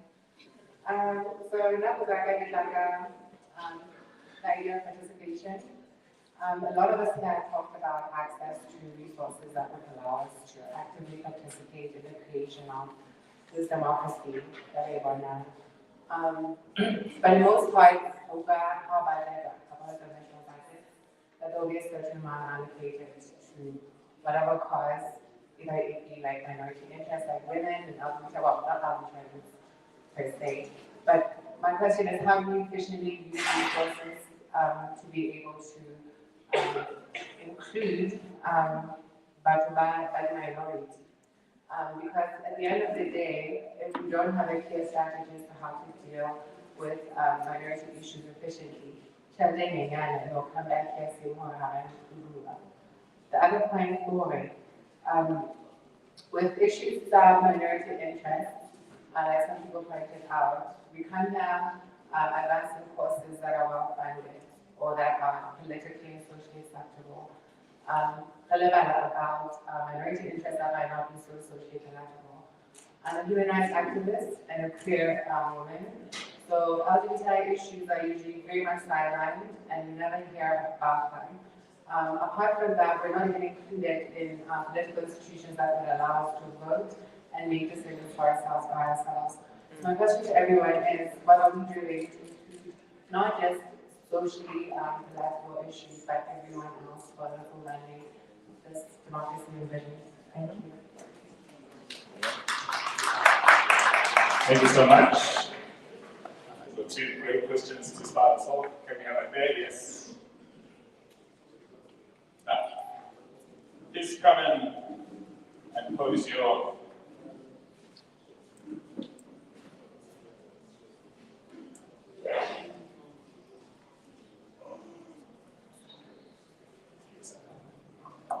Malam, Naki Koko, I come from Mauritius. So, one of the barriers that I've realized is that like there's a gap right between our Gen Z and the millennials of the baby boomers. One thing that I've realized, especially here, is that like a lot of us who spend much more time on the internet, and it's different from back in the day, right? So our adults, I'm not saying they're ignorant, like to hear our cry, but then I wanted to ask, like, what should we, the youth, do, like, for our adults to really give us their ears, like, to listen to what we have to say? Yeah. I think, can we give a round of applause to Those are three really good questions. Actually, tying into that last question, I was saying to Jeremiah earlier, oh, good. Yo, the COVID reality. I was saying to Jeremiah earlier, another thing that we probably need to discuss is how to, in terms of the theme of the year, intergenerational solidarity, how do we bridge the chasm that clearly exists where there are three generations that exist, differently, that define themselves differently. We spoke about this, Ms. Miro, when you were on my show as well, that the current Gen Z are defined by their emotions. Even when they speak, they'll say, I feel like. Yes. And then our generation, the millennials, are defined in spite of our emotions. So I think, yeah, I feel like, but I think. And then the baby boomers are taught to not even accept the emotion. That's not how I feel. So the three generations we all exist in the same period, in the same space. How do we bridge that chasm? Who wants to go first? Thank you very much. Maybe speaking to the very last question, and this may sound very simple or basic. We bridge the gap by going and occupying, or rather going to the level of these other different groups. Have coffee with someone. You sit down and have a coffee with an elderly person and you will find the richness and the wisdom that they have. And the nice thing about it is we can go to their level because they really can step it up a bit to come to where we are. So it has to start with you making a conscious decision to say, you know what, this is what I want and this is what I have to do to go get it. I enjoy coffee with elderly people a lot because there's a lot of information that you're going to get there. To read, and read. Because there's so much information in books. And it is so nice to have a book you can underline with. And prioritizing, pretty much. I think it's an issue of prioritizing, because when you have $200, we can go buy some picking up, or you can go buy a book. And it's a conscious decision that you really have to make. Or you can invest in an app and download a book. So I think pretty much what is standing between us and the Lesotho we want, or the world is want, we want priorities and choices, honestly.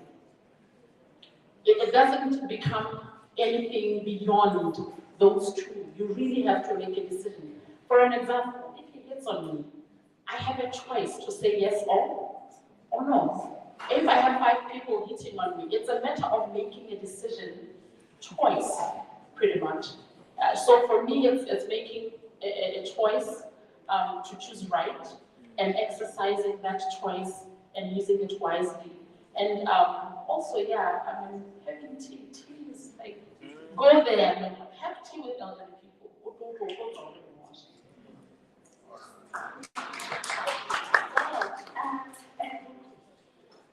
I agree, and I always like using examples. So I am from the generation that, in spite of their feelings, wants the facts.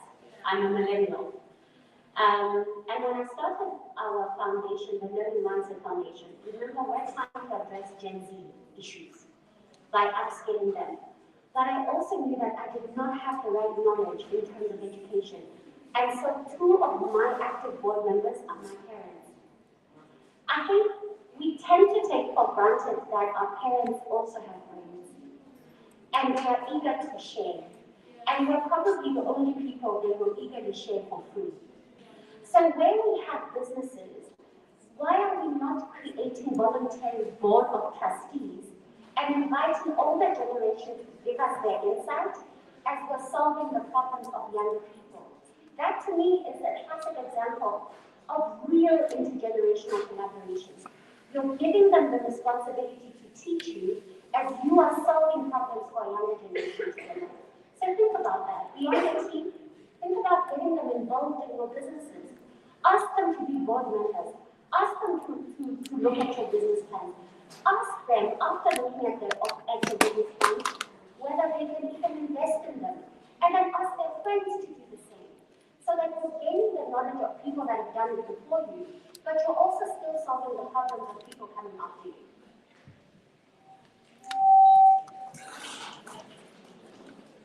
All right, I would like to speak to the first question. It was about inclusion of all marginalized. I think we can all agree that we are swamped in a serious identity crisis. We have serious national identity crisis. We have serious personal identity crisis. And that is a serious hindrance to our country's development. When Zumshala, she talked about inclusion of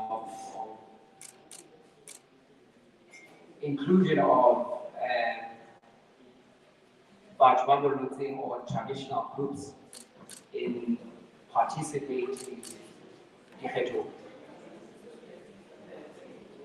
If the identity crisis that we are in, so many things that we want to confront as challenges have to start to be there. We need first to advocate for it. We should bring back or take back history education into our curriculum. We should know our history.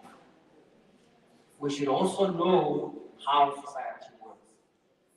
I think most of the challenges that we are facing, and change, most of the challenges that are facing do not necessarily just need change of social practices or practices. It's a basic but what we need is transformation in terms of our identity, knowing ourselves. So,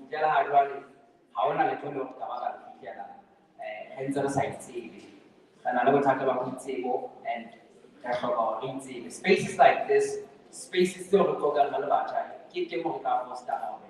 Have a meeting, give more for star. Have we sent a governor and woman, real guy, that is critical. I think I'm going to answer for still inclusion as well. By making an example, I'm well aware we're not supposed to be political today. I'm not going to name any names, I'm not going to put any colors. However, I just want you to make an example of how easy it is to enact and implement inclusivity. There's a particular political party this year because we're waiting on the general elections. Can I speak on the general election? That's fine. That the moment we were on social media and speaking on how exclusion for gender diverse persons has been perpetuated by old or seemingly new but still very ignorant parties, they called to action and they included the diverse parties in their membership form.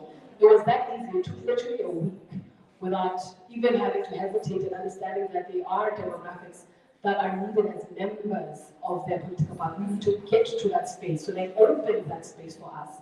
Also, in the same particular party, and this is me calling to the youth and saying, we're inclusive. We're saying we are encompassing, we're leaving what other predecessors or our elders have done. We're trying to be inclusive into justice. We're trying to be inclusive in the country.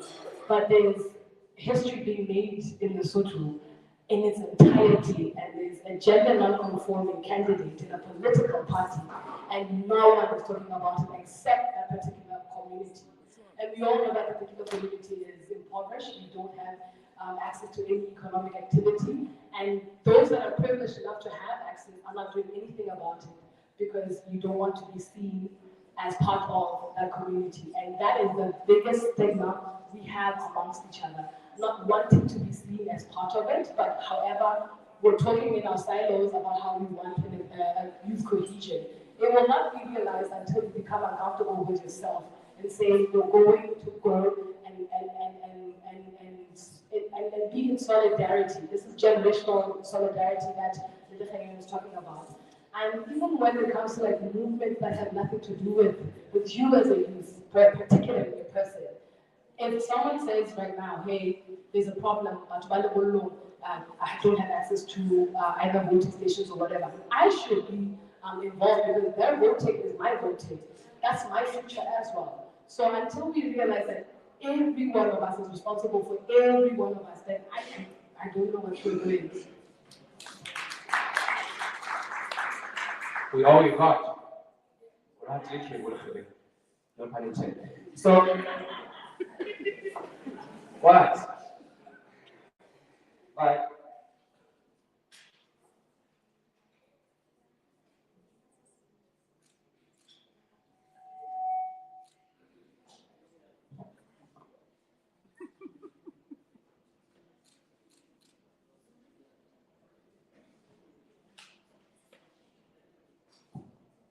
I wanted to say, now silence seconds and silence, sex. You want to go and you don't. So we're having this conversation. I wanted to, for lack of a better example, that's where we are. We're having these conversations where we are alone and we're not necessarily talking amongst ourselves about these issues that we're going through. I'm going to ask one question and I'm going to take 3 people from the floor who respond to the question. So we'll have 10 minutes and then we'll be done. I want you to say, throughout these generations, the baby boomers, Generation X, Z, and millennials, I like taking fire and Mukobani, also known as Party Polo, radio, we have a radio show together. I like telling him that our parents don't, there's things that I'm realizing now that maybe I did parent before, but I wasn't even aware that I did parent before. Yeah, your mom will hit you and say, the whole of my see how we know. Our parents used to do that. So we envy you, we envy the millennials, just looking at them, telling us that how they like certain things. Because I was telling this other person that when I never come on paper, used to label us, so these kids are humbling you. So you guys have already done half a job. So if we can have conversation, we can change the narrative. We can have conversation. There's something that I like saying, but yeah, so I like to see let's find ways and actually make them aware that they need us as much as we need them. The question is, how do we increase economic opportunities for our rapidly growing population? Who'd like to go first? Oba. Who'd like to go first? Oh yeah. Now that's how we. That's anybody want. I understand. And then people still sharing richly. How do we increase economic opportunities for our rapidly growing youth population?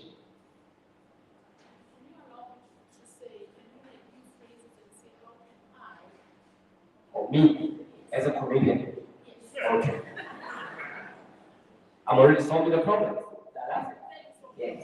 How can I increase economic opportunities for a rapidly growing youth population? Who will go second? Please come closer. We have 8 minutes left. Please come closer. You and Tasha, and who's the third person?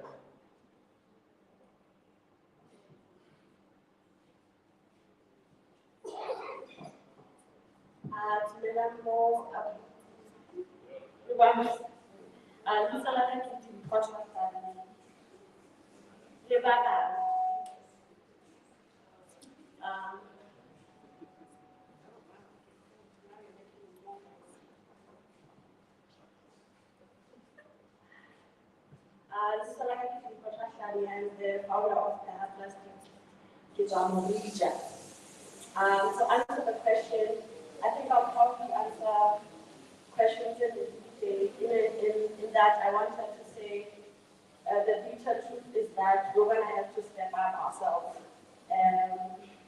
I said this because example is that I went back to Asia 4 years back, and I was so angry at my grandmother for the longest time, and I never bothered to have a conversation with her at all. It's only after I left the house and she was getting sick, I had a conversation with her. And then everything that she told me made so much sense. And we're not having this conversation with old people, but we're so stuck on the anger. We're so angry as young people in Lesotho, and we're not willing to sit down and have conversations with these older people or these old people in government, and to say this is what we want to, this is the change that we want, and how can we have a conversation?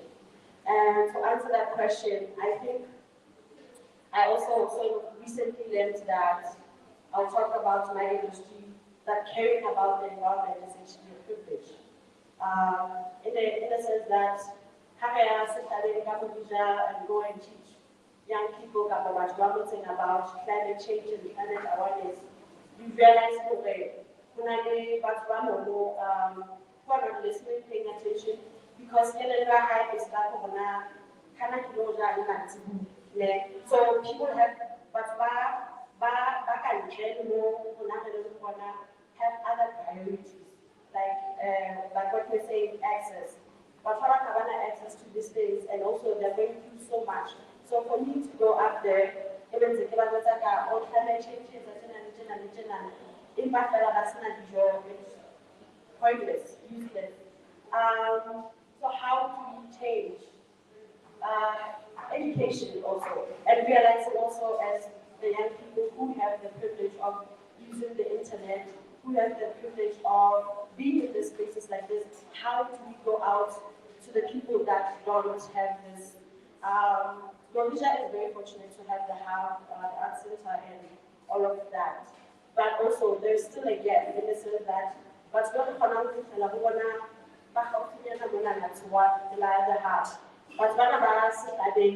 they barely have access to Madagascar and whatnot. So how you get to one answer better. So I think the point that I'm trying to make, if I have made any, is that we have to start as what is it that in the sector that you can actually help? But also access spaces in access internet, but it was access education and all. Now, when I want to do, you don't have to start an organization, but you can volunteer though with us in the region. And yeah, I guess that's it. Thank you. Thank you. Okay, everyone. Hello, everyone. Please take everyone so that we can exclude. We cannot exclude anyone. So, if you're like I keep Mokabi, I saw I'm into construction in Mobile. I have various construction works. Getting into this industry with as a young person has been very tricky for me because it was categorized to be, what was involved. So I'm also an urban and regional planner. Yes, I've spotted a few of them in there, and to articulate this problem of rapid growth of youth in our country and the very high rate of unemployment that we have, I think it starts with you. What I've learned is that first of all is the youth. Let's start learning. We have to learn a lot of skill sets. We are open to a vast range of opportunities in the world that we live in. And having to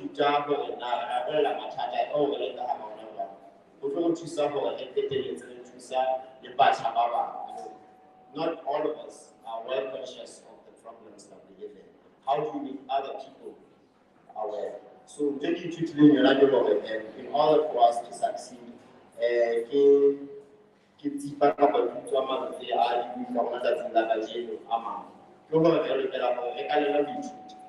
and we live in the fourth industrial revolution. How do we use the internet in places where there's no internet or in unreachable places? How do we as the youth go there?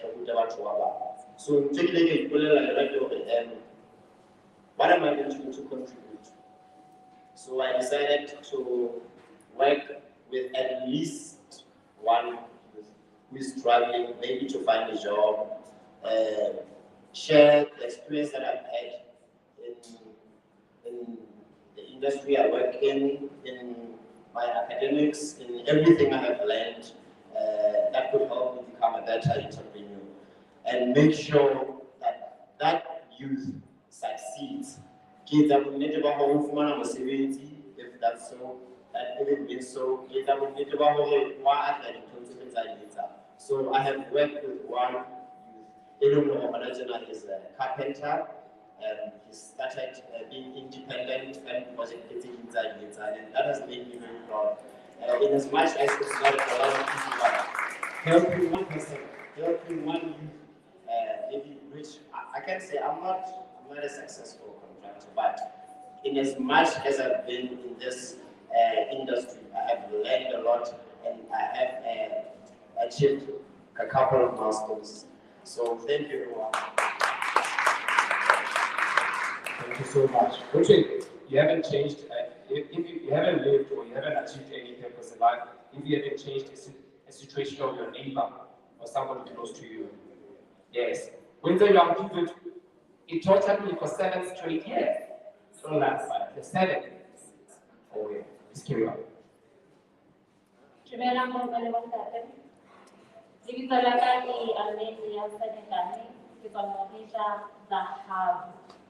Ke dumela kaofela go tloga gona Dahabo ke eng. Jwale ke tloga ke bua ke ikenyelleditse haholo tabeng tsa thuto.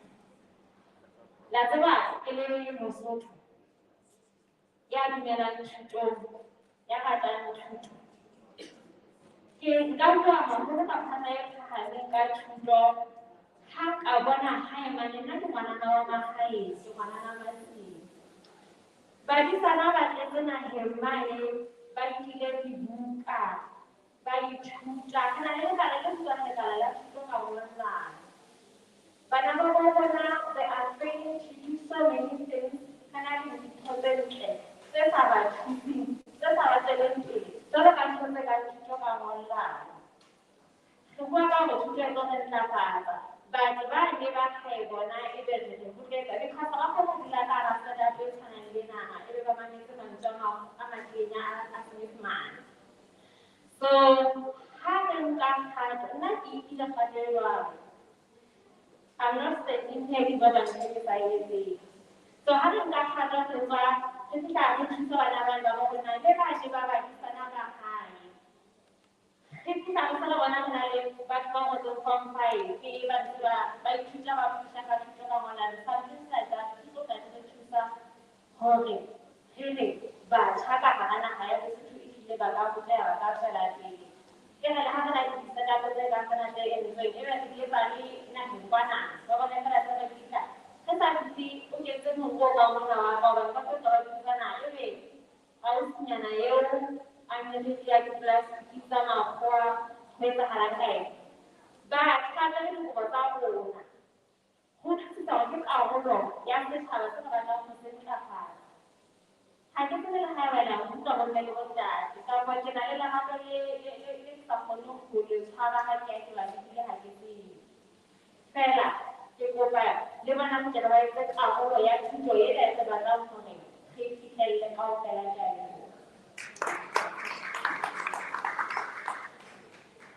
Hallo, suche das Baxo.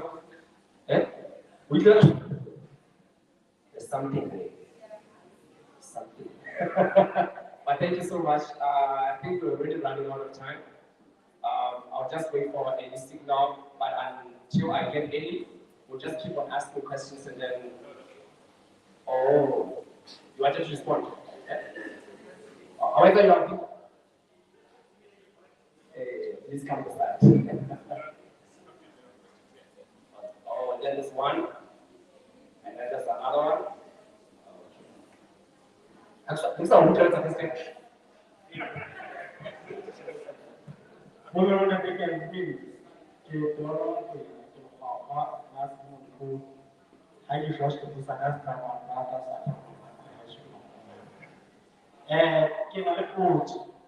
That I always had for a long time. How do we get to enforce our participation? Now, increasing gap I wanted to ask that the policy and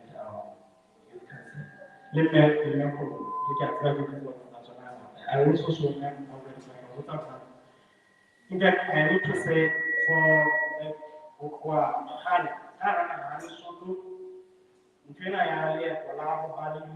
I started not only in 1986. The current minister now was part of the religion that I know in the council. And Bukela Harachi. Bukela Harachi. But China also still do not have space, no. But the Talatana is a decision that the parliamentary board. But finally, Mola will the policy and the youth will be as well. Very how do we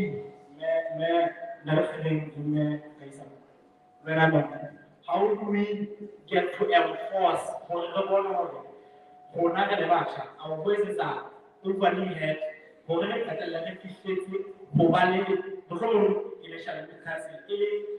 statutory body. Yes, I am somebody. Had an alibi tap, I want to do a move before 1%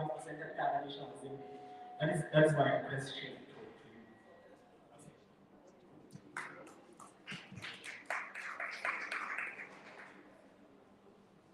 Kalau tunalang pembentukan terjadi dalam Malaysia. lebitso la ka ke Mmatlalo Mokete ke moahlodi wa Children's Institute. Ke na le dipotso tse le potso le maikutlo a mmalwa tabeng tse buuweng ke panelist ya rona le batho ba botsitseng dipotso. Ka kgona potso ya bohlokwa e ke ipotsang ke le motho ka theme ya lemong sena, intergenerational solidarity, ke hore na nna as an individual ke etsa jwang ho bona hore generation e tlang ka mora le generation e ka hodimo ho nna re a kopana ho bona hore re tsamaya ha re setho pele. Ke potso e ke ipotsang yona ke le motho. Ka kgona taba ya bohlokwa ke hore na ka hara ya re setho na le strategy tse ngata, ho na le policy tse ngata. Taba ya bohlokwa e ntse le yona na re le batjha ha eba le tsela re re keteka. Re le batjha re etsa jwang ho bona hore everything e re etsang ka kgona ka manana ka go 20 ka 30 ya batjha. Re etsa jwang hore re bone hore dintho tse re buang ka tsona respond to the strategy tsa naha ya Lesotho. Ho na le NSDP 2 e fela ke nako selemo se tlang. Ka hara space sa rona re etsa jwang hore re bone hore dintho tseo re advocate-ang ho tsona di a kenella. E tla ha re kgutla re re entse 1 2 3 but ha di a mabela. Re tla re hore na re bapisa le eng. Ho na le taba ya SDG. How do we respond to them? Let them have a better one. How we got another one like you know, I came on like you, let me take it down, presenter, the bucket. I don't know who's on the bar. Drink it for another go, and let by chance, yes, who play with like actual, and by chance, who play with our own. If I always go along, how do we look at which solutions do we bring on the table for who we got on? It's in for a while, I put up a free man. Generation that are so it's a challenge for another batch of another Ona, Helebachana, the round who are another because you can't get into the thing, come around. You better have the culture and it's how the culture is. The challenge about you for the player and like my people, actually, I hide that for never get the hard of industrial revolution. So put a lot of now. Do you really have to go the world? Papa passes the world with it. When I did that, I learned to only one and about to never participate of industrial revolution. But I tell you about one of the land back in top of a chumbao, Baba, Basa, we decided by the so Thank you so much. So actually, I'm going to point this out. I'm going to go look. Which is that? Yeah. I don't watch this on the side. Please come. Just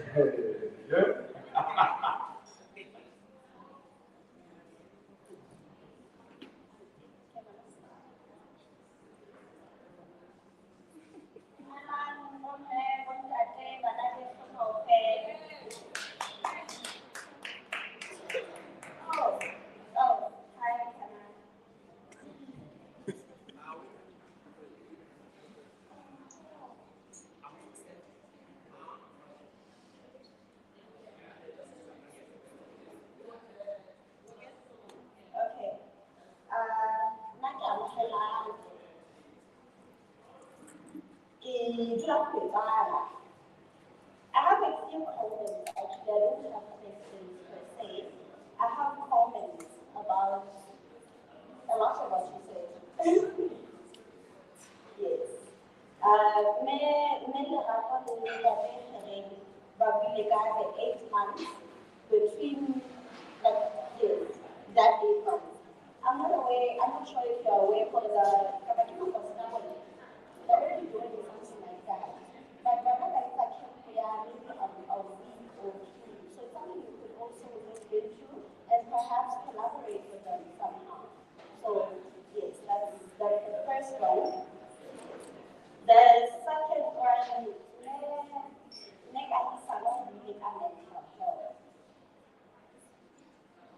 especially when I'm sleeping for women and children.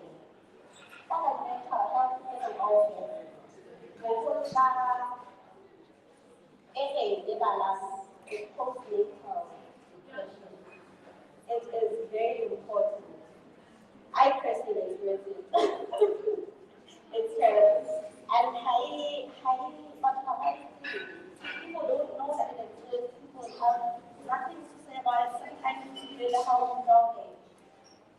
you're not okay, how shuffle around for that one? How shuffle around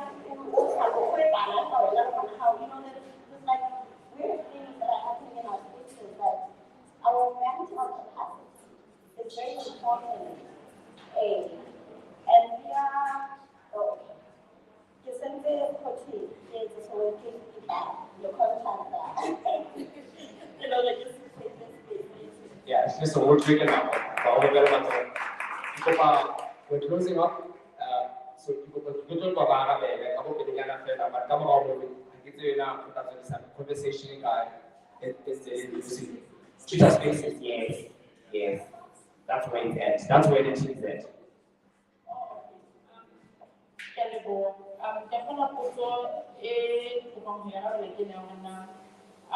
Like how do we enforce participation or how do we really ensure that participation here?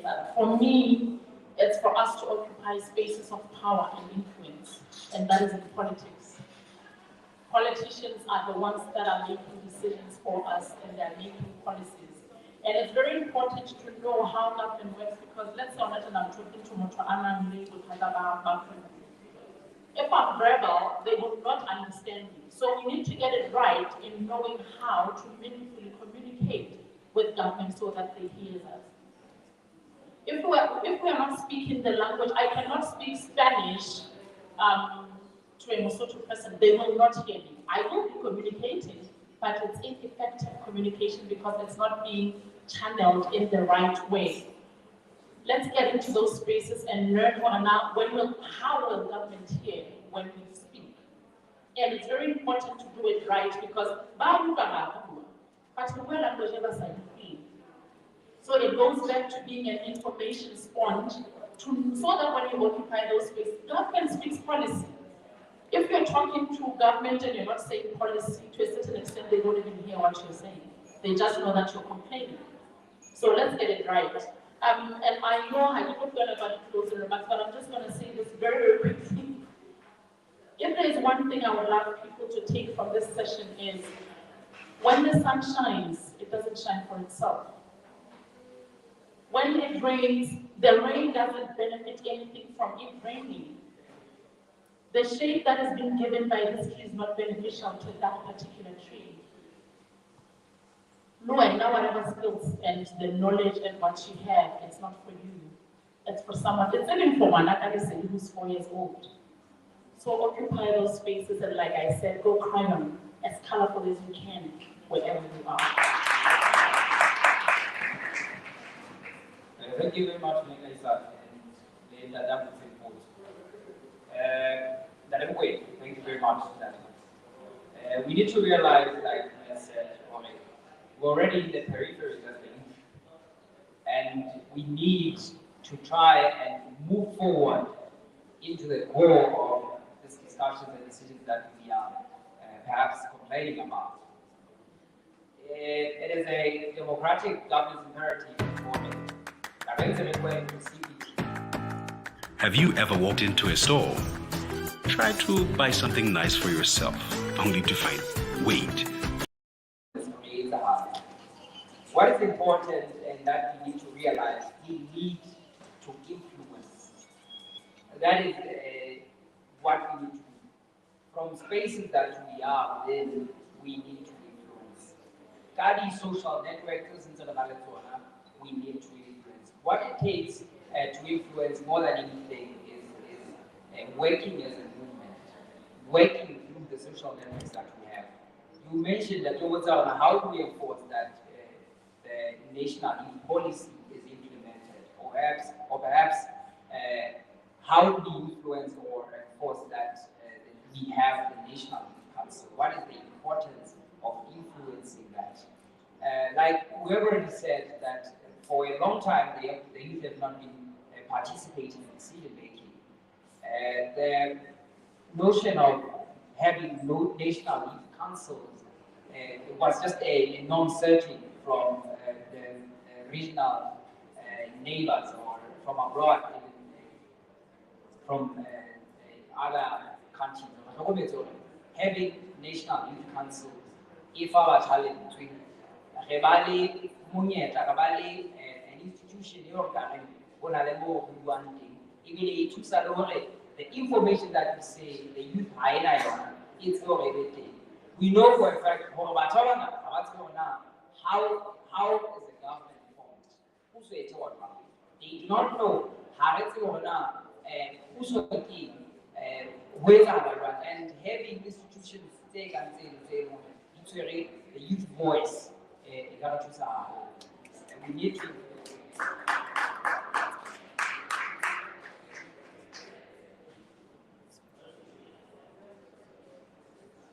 Is this one you have some wrong? No. There's no questions. So there was a question from this side of the floor about the 4IR and trying to get that first part. I don't know what you because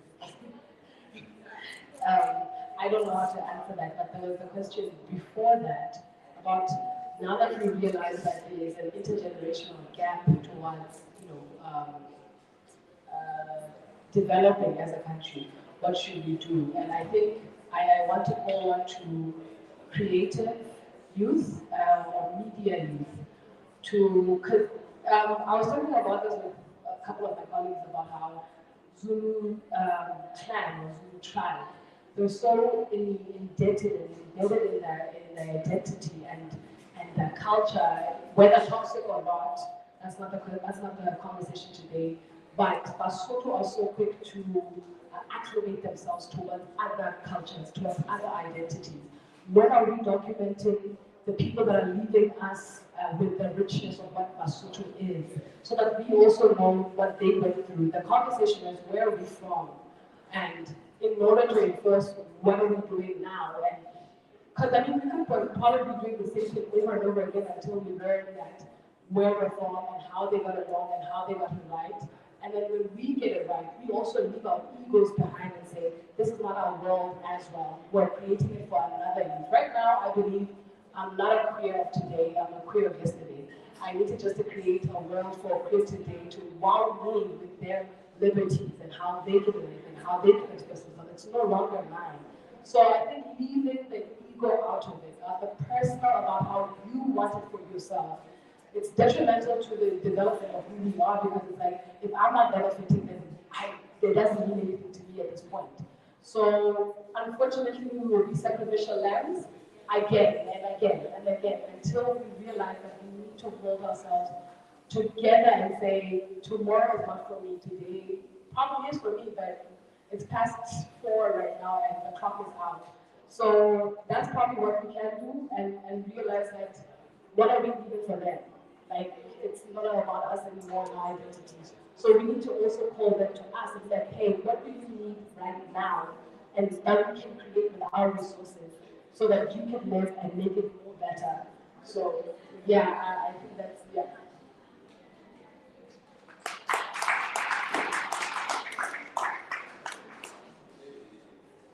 I'm just so mindful of time. I don't know.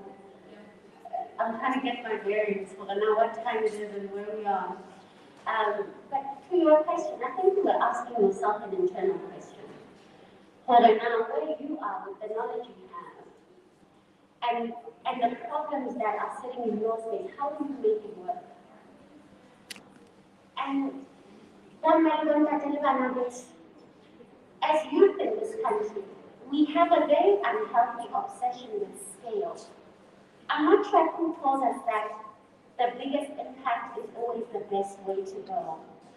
When every single example in human history has started with one person who did one thing with what they had at that time. So how about we are alone, and you are allowed to take your device, and you are allowed to get somebody to register, maybe try it. If you are not, how do we then filter that down?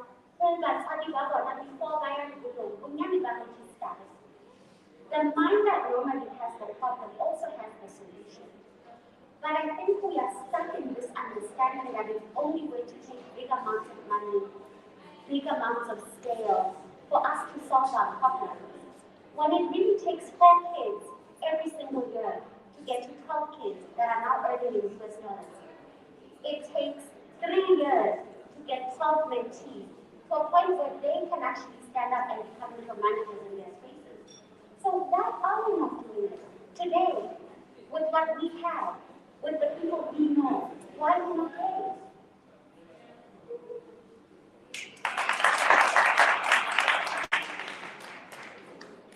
Thank you so much to all the speakers once again and for your answers. Thank you to everybody who asked a question. Thank you to everybody who's participated online. I don't know what Captain is pointing at as growing more.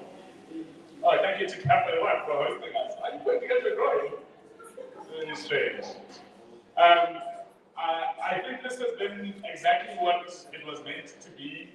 I think that the conversation has certainly enlightened me. I hope it's enlightened you too. I hope that some of the presentations and the questions that were asked from the floor have elucidated perhaps issues that you had but hadn't had a place to take them to. We will continue this conversation on a space at some point. The speakers will agree amongst themselves that we can do that. Thank you again to the EU for putting this together. And to that end, can we have some closing remarks from Mario, who opened this, and then we will go off into the sunset. Thank you. Thank you, Cabello. I think you're giving me a very difficult task. But also a task I don't want to fully accomplish, because I wouldn't want to close this conversation. I think this conversation should continue, and I invite you to reach out to us in different ways on how we could continue this conversation in the future. So I want to thank you, all of you. This discussion is very rich, starting from our speakers. There are lots of takeaways that I would like to take away with me.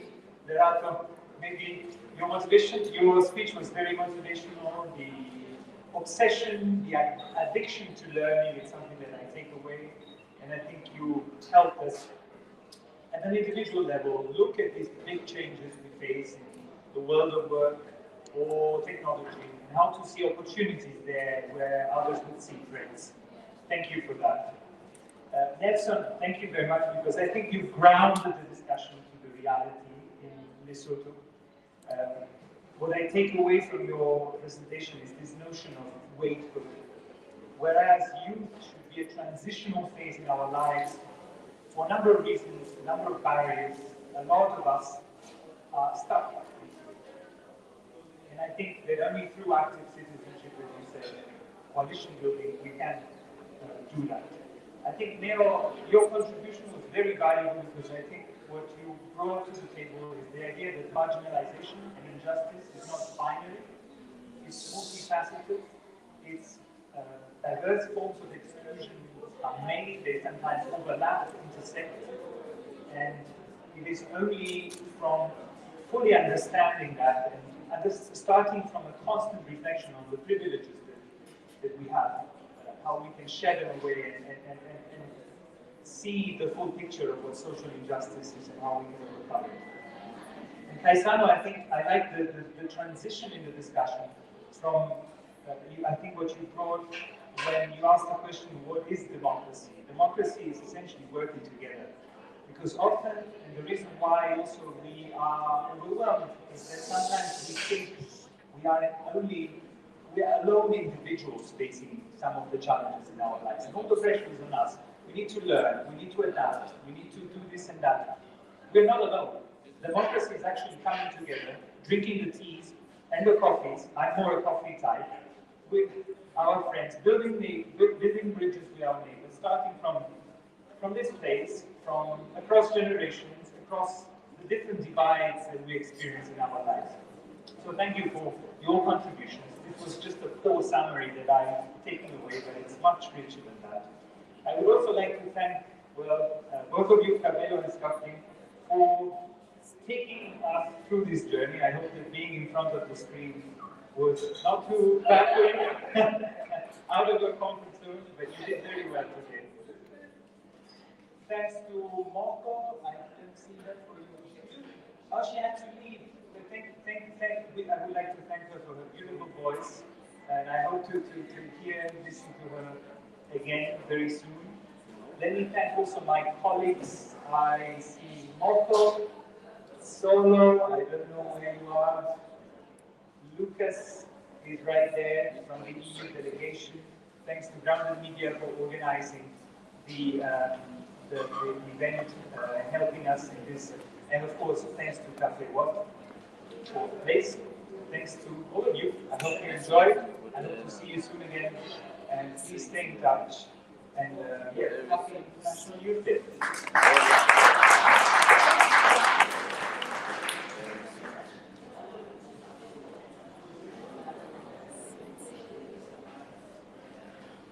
Thank you very much, Mario. Much appreciated. Okay, can we have two last bits of housekeeping? One, can the media register with Togo, with Moko, so that they can schedule their interviews with Mario? So if you just, Moko, put your hand up again. If you can schedule your conversation with Moko for Mario. That's the last actually bit of housekeeping. Thank you so much, everybody. Please give yourselves a warm round of applause. You guys are a really, really great audience, and thank you for taking time out of your day to come and do this. Happy International Youth Day, and enjoy your Friday. All the best. Thank you so much. Enjoy your Friday.